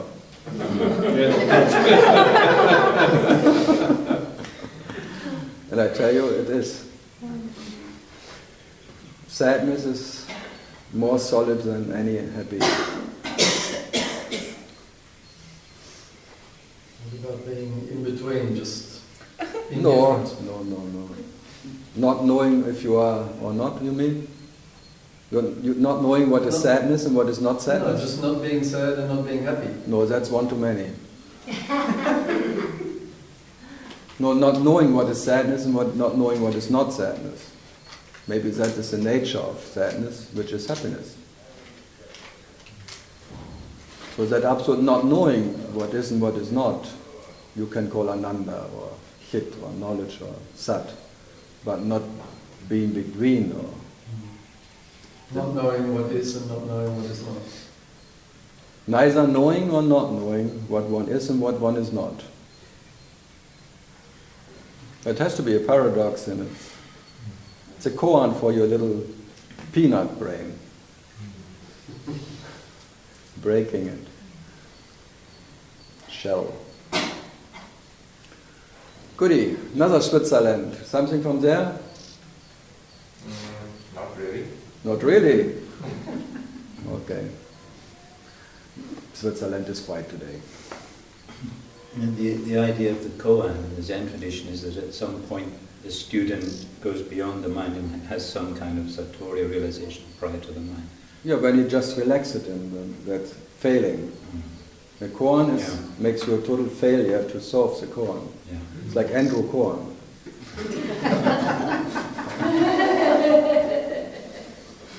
Or Leonard koan. You can never break that koan. No, a koan is like putting you in the position of failing. Like what is Otto's, what was this, the goose in the bottle or something? Goose is out. Yeah. Goose is out. What? The goose is out. No, it was in the bottle. It was never in the bottle. That's what the students. So see. which goose was not in the bottle? They really thought they broke the koan. That's really a liar. What? The one who claims now he broke the koan. It's like Brahma. It creates Brahma.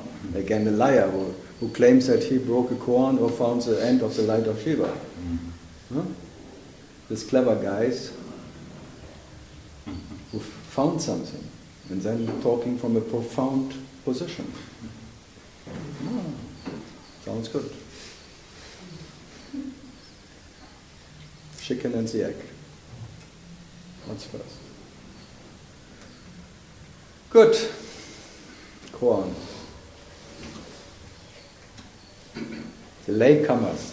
Actually, this is not allowed.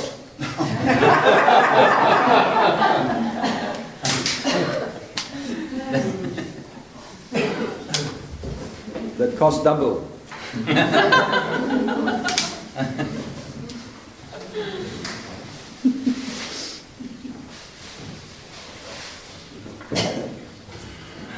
Double of nothing, still nothing. Maybe they have some questions.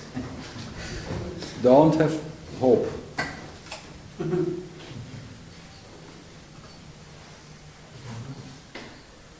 Good.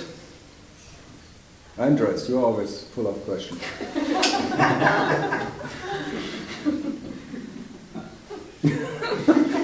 Always to make this energy rising in him, you just look at him and ask him, and then he gets red like a I don't need light at night. Is that lighting the fire?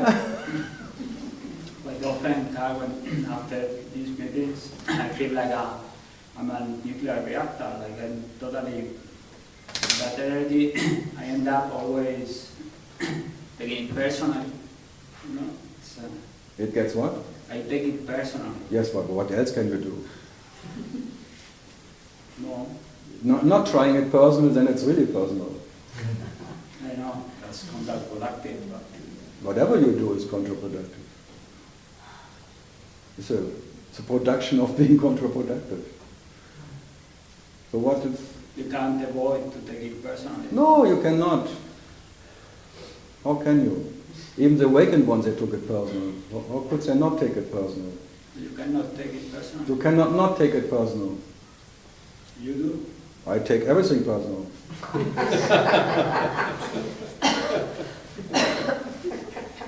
The question is, does it matter if you take it personal or impersonal? Does it make me more or less as I am if I take it personal? It's so entertaining to take it personal. I like entertainment. Being like untouchable, impersonal, what a bore. These boring people who are just indifferent. Indifferent people they don't take anything personal anymore.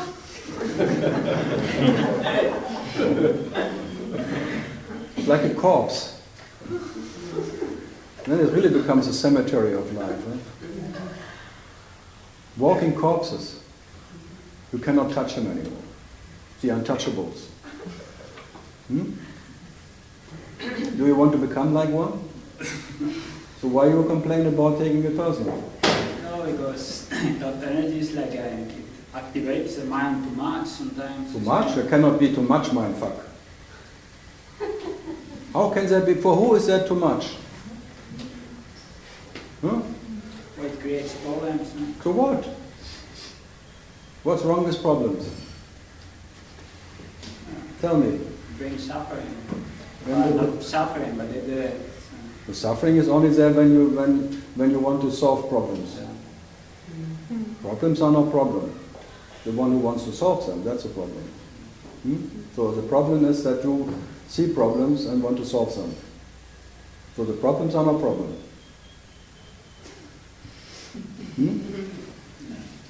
So what is your problem?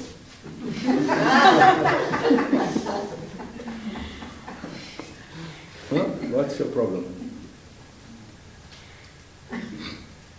So your problem is that there is one who has problems. I know. And that problem lives by problems. So he will make always sure that there are enough problems. He will always be clever enough that even that there are no problems, he will make a big problem out of that. That there are no problems. It's all dead today. Nothing happens.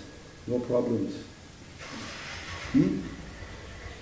I used to read that realizing that brought me straight to awareness, like that untouchable kind of witness. Yes, it's like you take shelter in something. Yeah. But who needs to take shelter? Again, Yeah.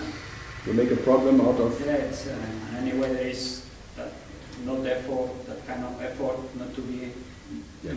All states needs effort. Yeah. The shift, every shift needs a little effort. No, he said too, you need effort to go from A to B to C and thing. And then you may see that all that effort was for nothing. But you have to make an effort to see that all efforts are for nothing, futile. So yes, you have to make an effort, but the next sentence is, by no effort you can attain what you are, but you have to make an effort. So this paradox you cannot get rid of. You will never attain what you are, but still you have to make an effort to try.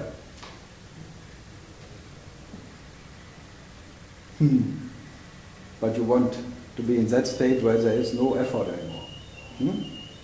You have a preference. Yeah. Look, I have a total preference. So what can I do? You have a prefer anderes.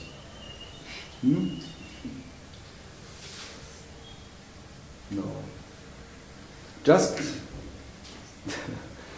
find one who has a problem, then we can talk again.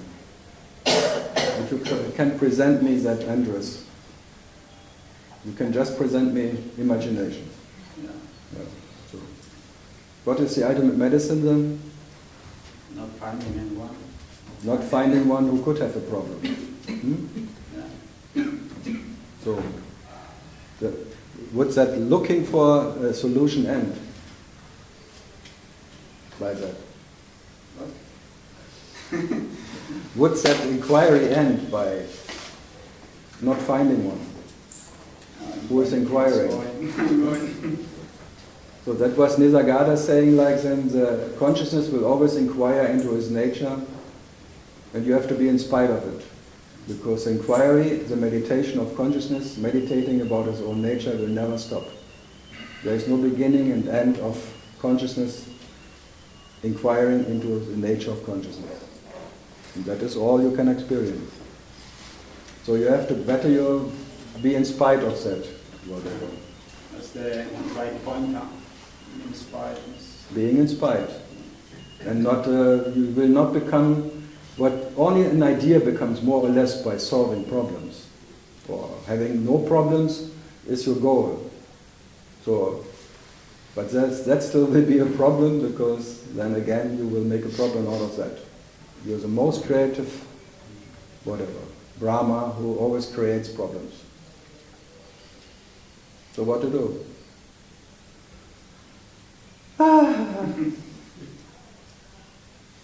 What to do? Can you help him? You can take some problems from him? Go to sleep.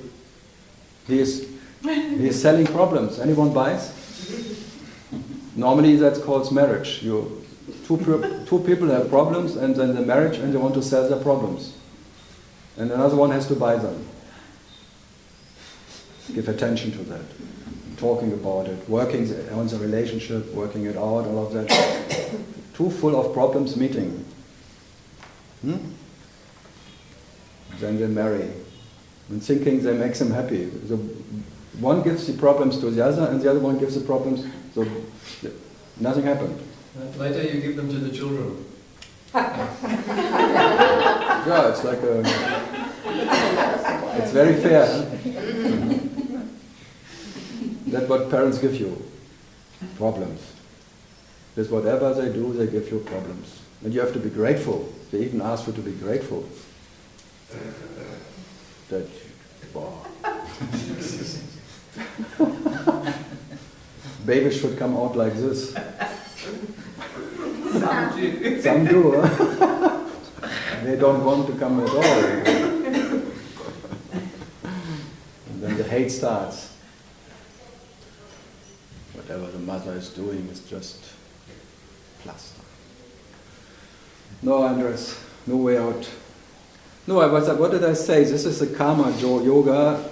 Whatever I do here, I make more knots into your brain that maybe you don't even try anymore to unknot them. If you have a few knots, that's bad, because then you may think, oh, maybe the few knots I can maybe take care about. I can succeed. But like that, why you come to India. Here are so many problems, you don't even try to start to solve them. In that sense, India is a big pointer. In the beginning, the first week, we think, oh, this has to be changed.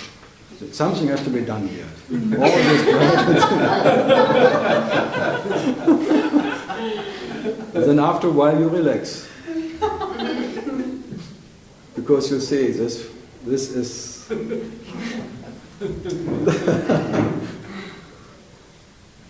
It's like some ladies come and they want to save the dogs. And they're creating more dogs on the street by saving them at home. And then they're coming, fantastic.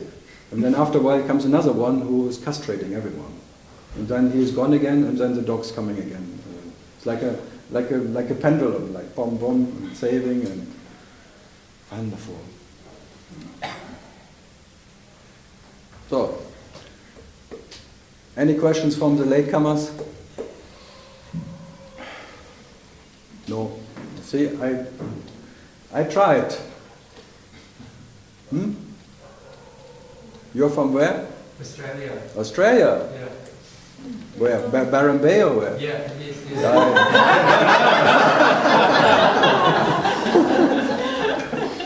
Yeah, I understand why you're here, because Boring Bay is really not the place. I went a few times and no, Barrington Tops, no, it was not. What is it? I don't know. There must be so many sick people there. So many healers and practitioners in the whole world. There are not, at least there is 10 practitioners and healers for every person. At least. And then they exchange all the time, because they have nothing else to do. And question from Australia? No, nothing comes. Did you go to the uplifting spirit? I have not this year, I don't think. Last year? Yeah. It will happen soon or something? Yeah, December sometime. The whole world is waiting for it. Yeah, right. I'm really already shaking for that uplifting. Have you been there? No. I'm not a balloonatic. I don't want to go into the air. Uplifting spirit. Wow. So what's that about? Huh? What's it about? Uplifting spirit. What does it mean? Heavy spirit, easy spirit, uplifting spirit, levitating spirit. So in December we're all going to lift a little bit. Yeah. That's good. Everyone in Byron Bay is like a little elevator. You push a button and then they elevate. You have to be in Byron Bay. You have to be in Byron Bay. Only when Paramitra is around, you can uplift spirit. No? You know Bharat Mitra? Yeah, I know. No, but he's the organizer. Oh, yeah, I know. Everyone knows Bharat Mitra. At least there. No question. I always try to poke a bit, but Australians are so relaxed.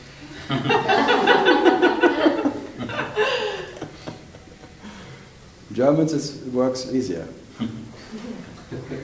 You just arrived, or? No, a few days. Yeah. Still jet lag? No, not really. It's just, you come into this space and see what arises. Yeah? Yeah. Something is arising? I'm just here because someone said to come. This man's interesting. You have a new girlfriend? Do I have any girlfriend?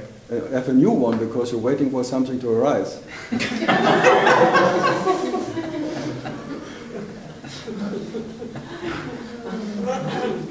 All girlfriends are not so This is like Zaranatra became his new girlfriend. He's waiting for something to arise. Another uplifting spirit. You see, that's called Varambe.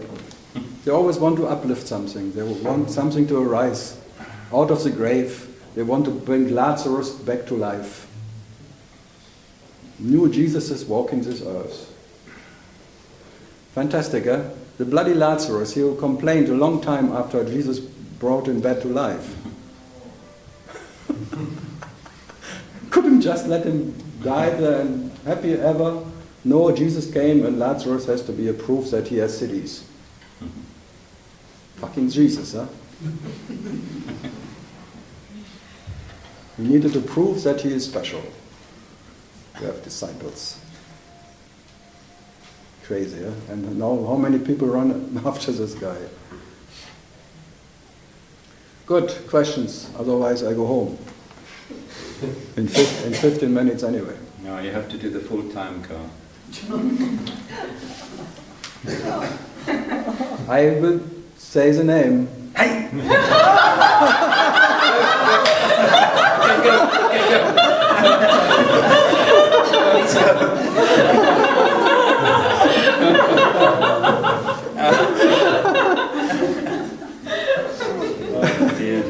Then I can't sing bhajans anymore.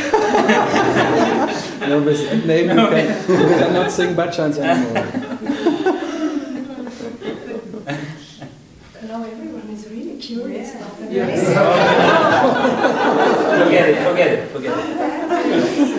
Oh, I know it. Last year we had already the... Yeah, enough fun about it, enough fun. Okay. Or someone else from the... You're from Australia? I've got a question again, actually, Carl. Yeah? So, once you become the watcher of all the thoughts and all the identifications, is there anything else that you actually... What else is there actually to do? Getting rid of the watchdog. And how do you suggest that? I don't know. Because I think he is hiding behind being the watcher, the witness, like a safe place. So Have you gotten rid of the watcher? No. So you just accept it's there? No, I cannot get rid of myself. Okay. What am I not? I don't know what I am and I don't know what I'm not. Yeah. So what has to go for me to be what I am? And what is the special place where I'm looking from? Is there any special or better place where I'm looking from, or worse place? I have no idea. How can I leave what I am, and how can I be less by someone going and more by someone coming, or the opposite? Who needs that? That's the main question. Who needs an advantage? Say it. I'm actually... Me. It's the easiest answer, come on. I just asked an easy question and you can just easily answer me. Yeah, I got lost. I hope so. You are not here to find yourself. You are here to lose yourself, if at all, the idea of yourself. Because now you have the idea the self is better off when it's a watchdog. We are talking about the absolute advantage being what you are, which never needs an advantage in anything. And whatever needs an advantage is a disadvantage in nature. You know that, or not? So let me just come back to another point. What is the point of even going to a spiritual teacher? Like, why is it come here? Thanks God you didn't come here. Because I'm for sure not a spiritual teacher. So for what me, are you pointing at? I have no idea. I'm pointing that the spirit is absolute already. It never needs to be taught something. So it's the opposite. So that's pretty simple, isn't it? It's very simple. So you can say it in 5 minutes. As I say it, in the first minutes when I come, I say, and everyone doesn't go anymore.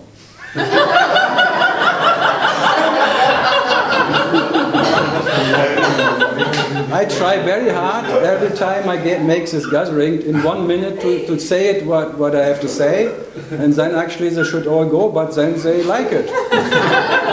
Then they stay. Because I think They're fed up. Most of them, they're fed up of being told what they have to do.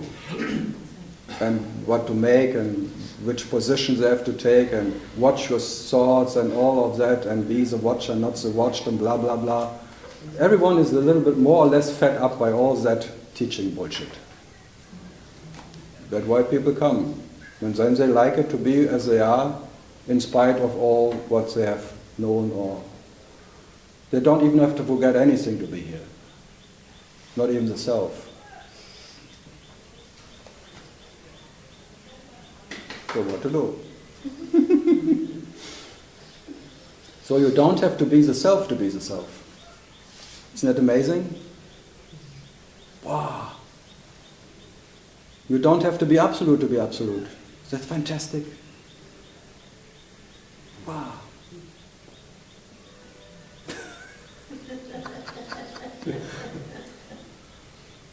Or not? Because whatever you try to be absolute, you will fail anyway. So you are the absolute failure anyway. Because whatever you try or don't try will fail. It's all trial and error. But now you want to fix a problem which was never there. And the problem which was never there is hard to fix. Actually impossible to fix, huh? But you try. You imagine always more and more and different ones, just in case. Maybe. Just in case. So everyone comes just in case. Huh? So, just in case. We don't have, thanks God and praise the Lord, not to listen to Justin Bieber.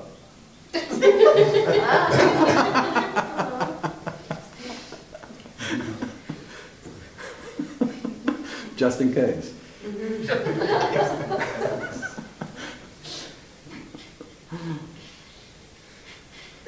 No, they all come for entertainment only. They know there's nothing coming from that guy. I'm much too stingy with anything. I have nothing to anyway. Cannot give what I don't have, and I cannot share what I don't know.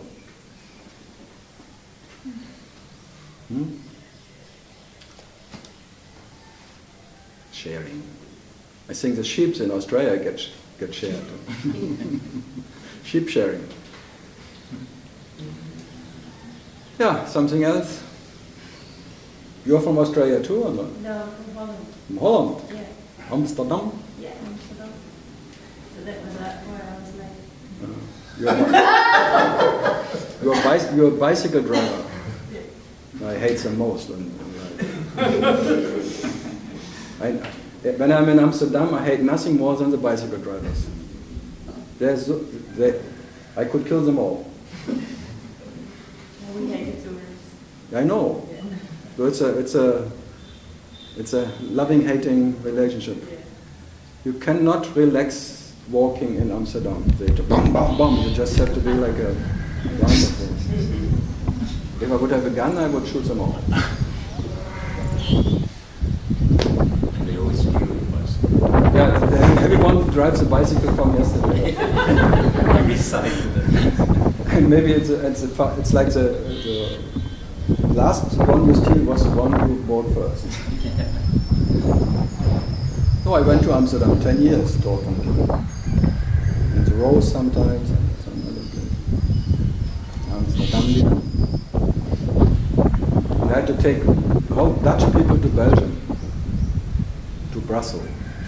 Because the people from Belgium, they sit there.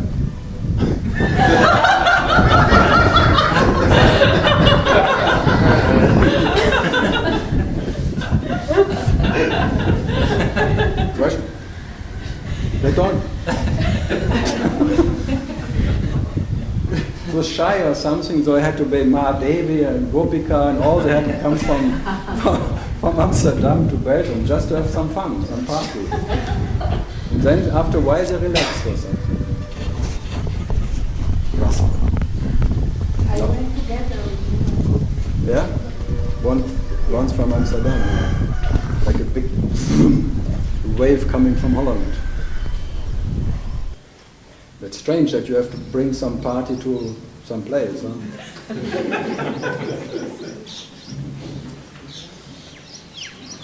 Look, Belgium is really sandwiched, huh? Wow. I would be fearful too. The most stingy people from the north, and the French and the Germans. Wow.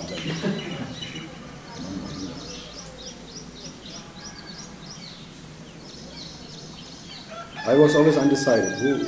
Which is I hate more, Germans or Dutch people?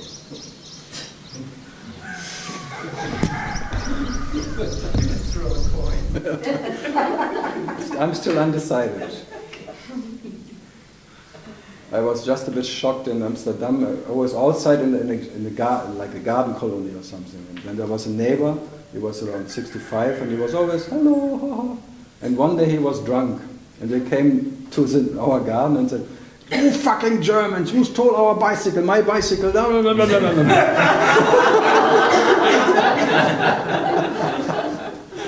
I thought you are not old enough that you had a bicycle, but it doesn't matter. You stole my bicycle.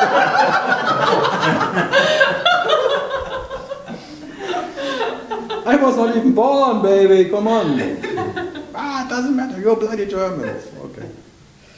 Okay, I stole your bicycle.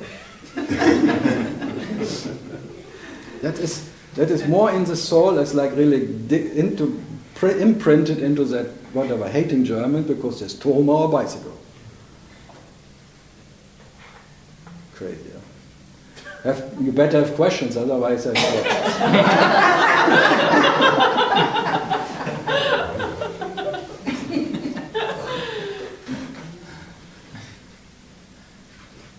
no. Five more questions. So how did your spiritual journey begin? When I was born. Okay. Fuck it all, I tell you. Smart baby. Huh? Smart baby. My what? I said smart baby. No, everyone starts when he's born. Sucking a tit is like you're seeking satisfaction. That's nothing special. I think everyone here was being hungry and sucking a tit. So trying to be satisfied for whatever. The seeker starts with the first sucking. That makes you a sucker for some satisfaction. Everyone is like here. It's a natural sucking for satisfaction. Sucking for the mountain. This is like a big tip now for all the seekers here. Sucking the energy of the mountain and thinking it gets some satisfaction out of it. No, all the suckers around the world come to that mountain and trying to suck.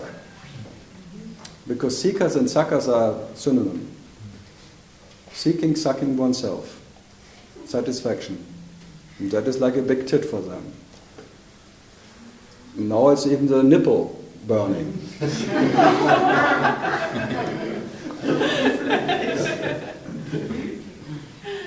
And I like this carelessness. You can, whatever you tell about it, really, this mountain never cares about what you do or don't, or how you are, what you say about it, anything. Carelessness in presence. No? Fantastic.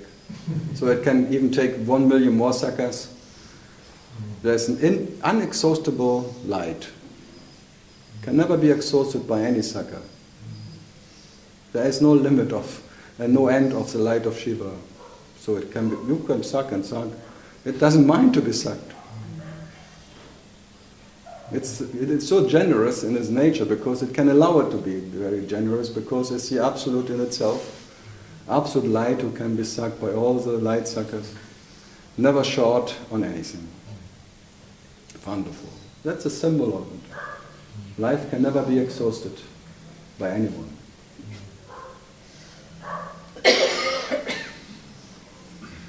So it's not only a negative thing that you try to get satisfied. It's a basic instinct, basic tendency of babies and everyone. The whole nature, you see, trees want to grow because they want to go to the sun, need some nutrition, the roots go down, and the whole universe is seeking satisfaction or survival. And the seekers around here do the same. Just walking trees. Looking for the trinity.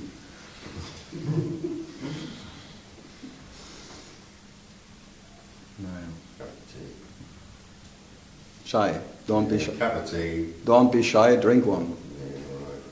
Okay. Or your shyness wants to be a highness. Yeah, something else?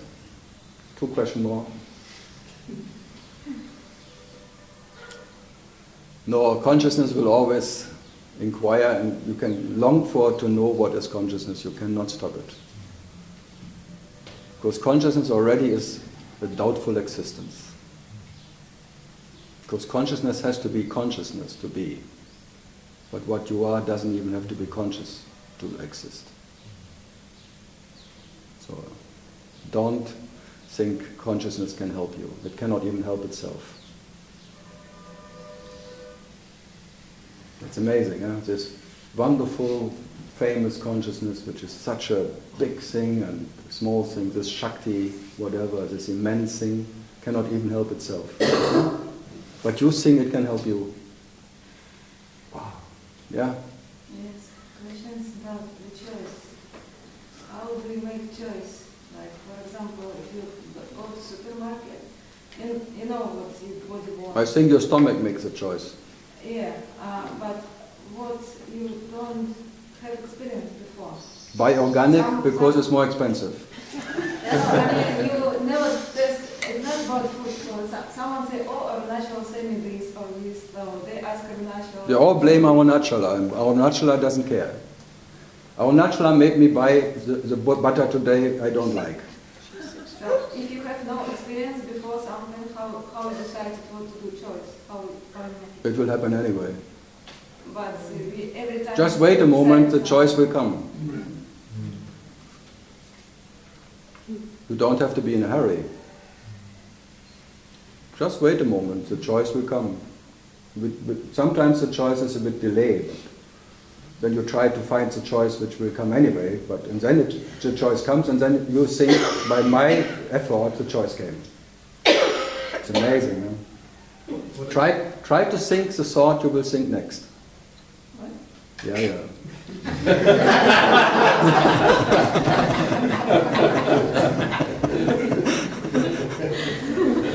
We have a famous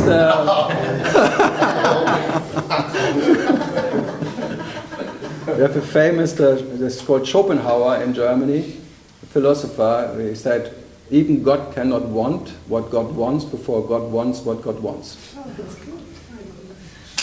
So who are you to believe that you can make a choice before the choice comes? Try to choose what you choose before the choice is there. No, that means a chooser would mean there is one who can choose before he is choosing what he is choosing.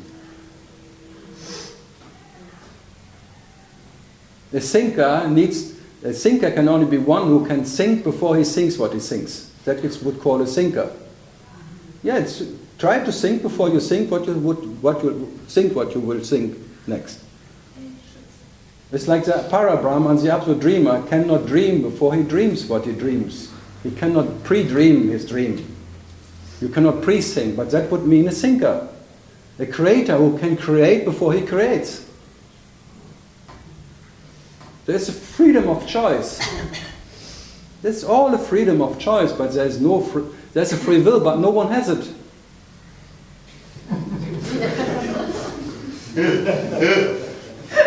Yes, the will is free. Who's the executor?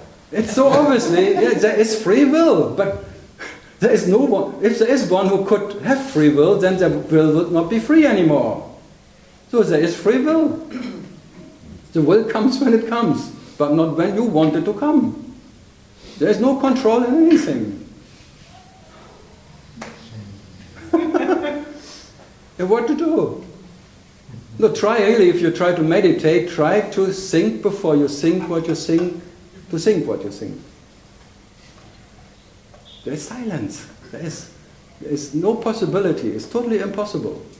Or try to want what you want to want, before you want what you want. There is blank, there is just absence. Or try to think in Mongolian. It works too. Yeah, try to, you cannot even start, the thinker doesn't come up. Because already the thinker, you can only think in German or in English. But who thinks the thinker? So the thinker is just another sort of an interrupted thinking. But who is realizing himself as a thinker? As thinking what can be thought? Yeah. So what about the question, who am I? Like, is there, a lot of people talk about it, No, it's been used in... many people do it. Yeah. And they succeed. And that's why I don't like it. They become successors.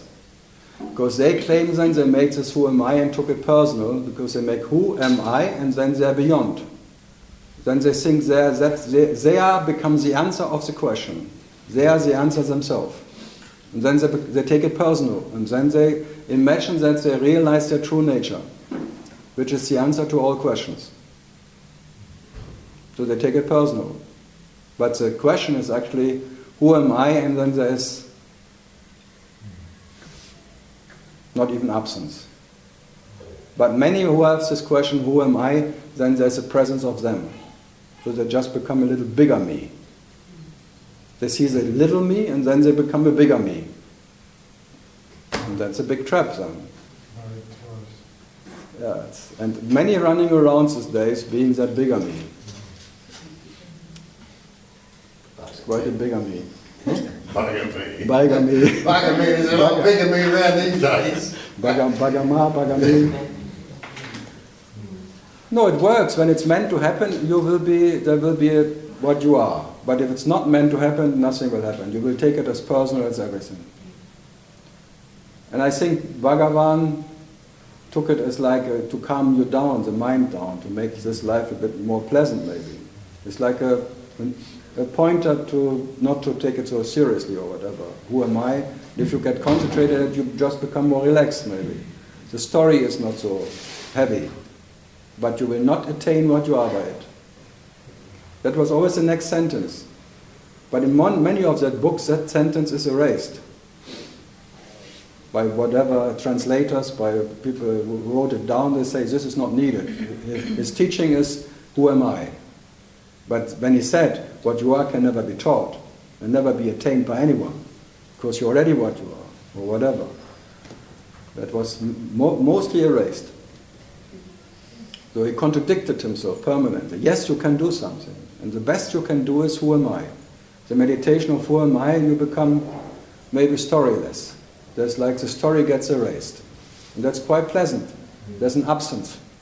It's quite pleasant. That's the best you can do, but it is not good enough for what you are. It's the best you can do. I agree. The best you can ever do is the question, who am I?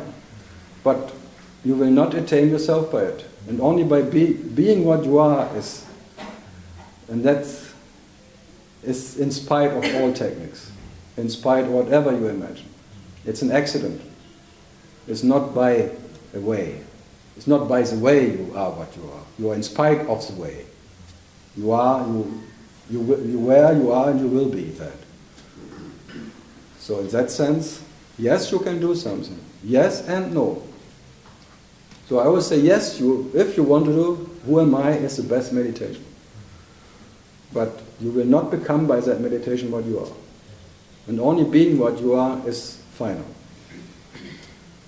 Whatever you become by who am I is temporary.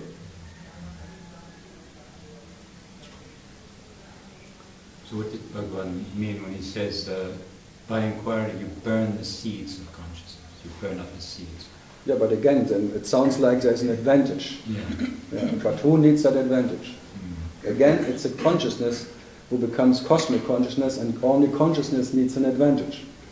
So for consciousness, getting from the little consciousness to the big one, that's an advantage. Yeah, but only consciousness needs that advantage. The self never needs it. And again, he would have said, For the self, it doesn't matter. Yes, there's an advantage, but only for consciousness. From a comic to the cosmic. That's all. A comic strip becomes a cosmic. Whatever. But for what you are, the absolute advantage, again, I can point, is not needing any. Never needed anything. That satisfaction which is your nature was never gone. It cannot come by anything. It was never forgotten. It cannot be remembered. So there is a forgetting and remembering, but you are in forgetting and remembering what you are. And there is no disadvantage in forgetting and no advantage in remembering for what you are. But for consciousness, yes. Consciousness is better off without the idea of consciousness. But who needs the absence of an idea of consciousness? So yes, there is, in the dream, there is all you can do, and the best you can do in the dream that can be done is who am I? Yes, I agree. The other metaphor is the mind sinking into the heart. Yeah, it sounds good.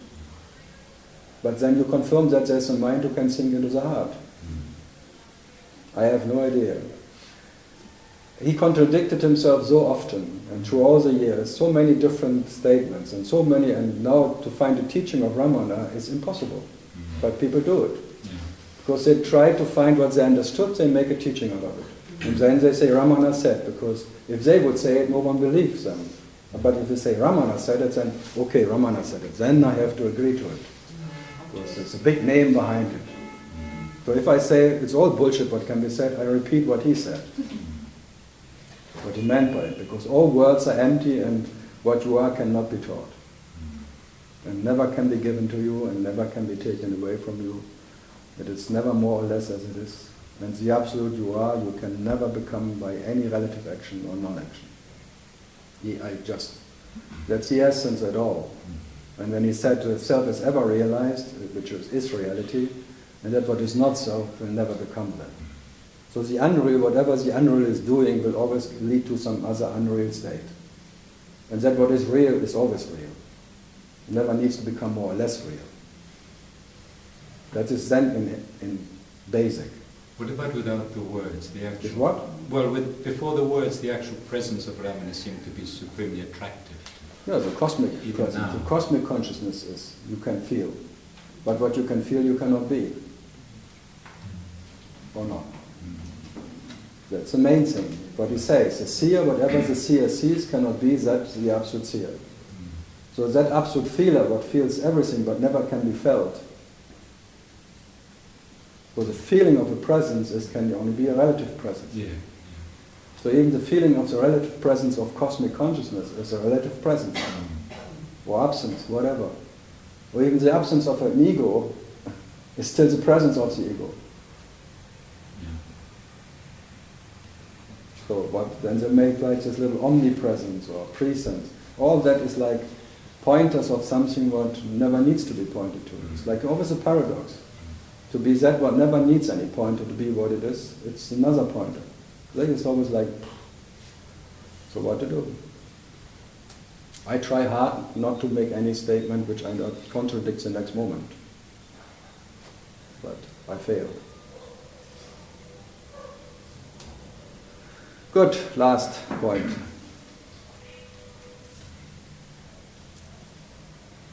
I hope I confused you enough. That's called Confucius. So the split second is like when the fuse is... Total confusion is no fuse will fix you anymore.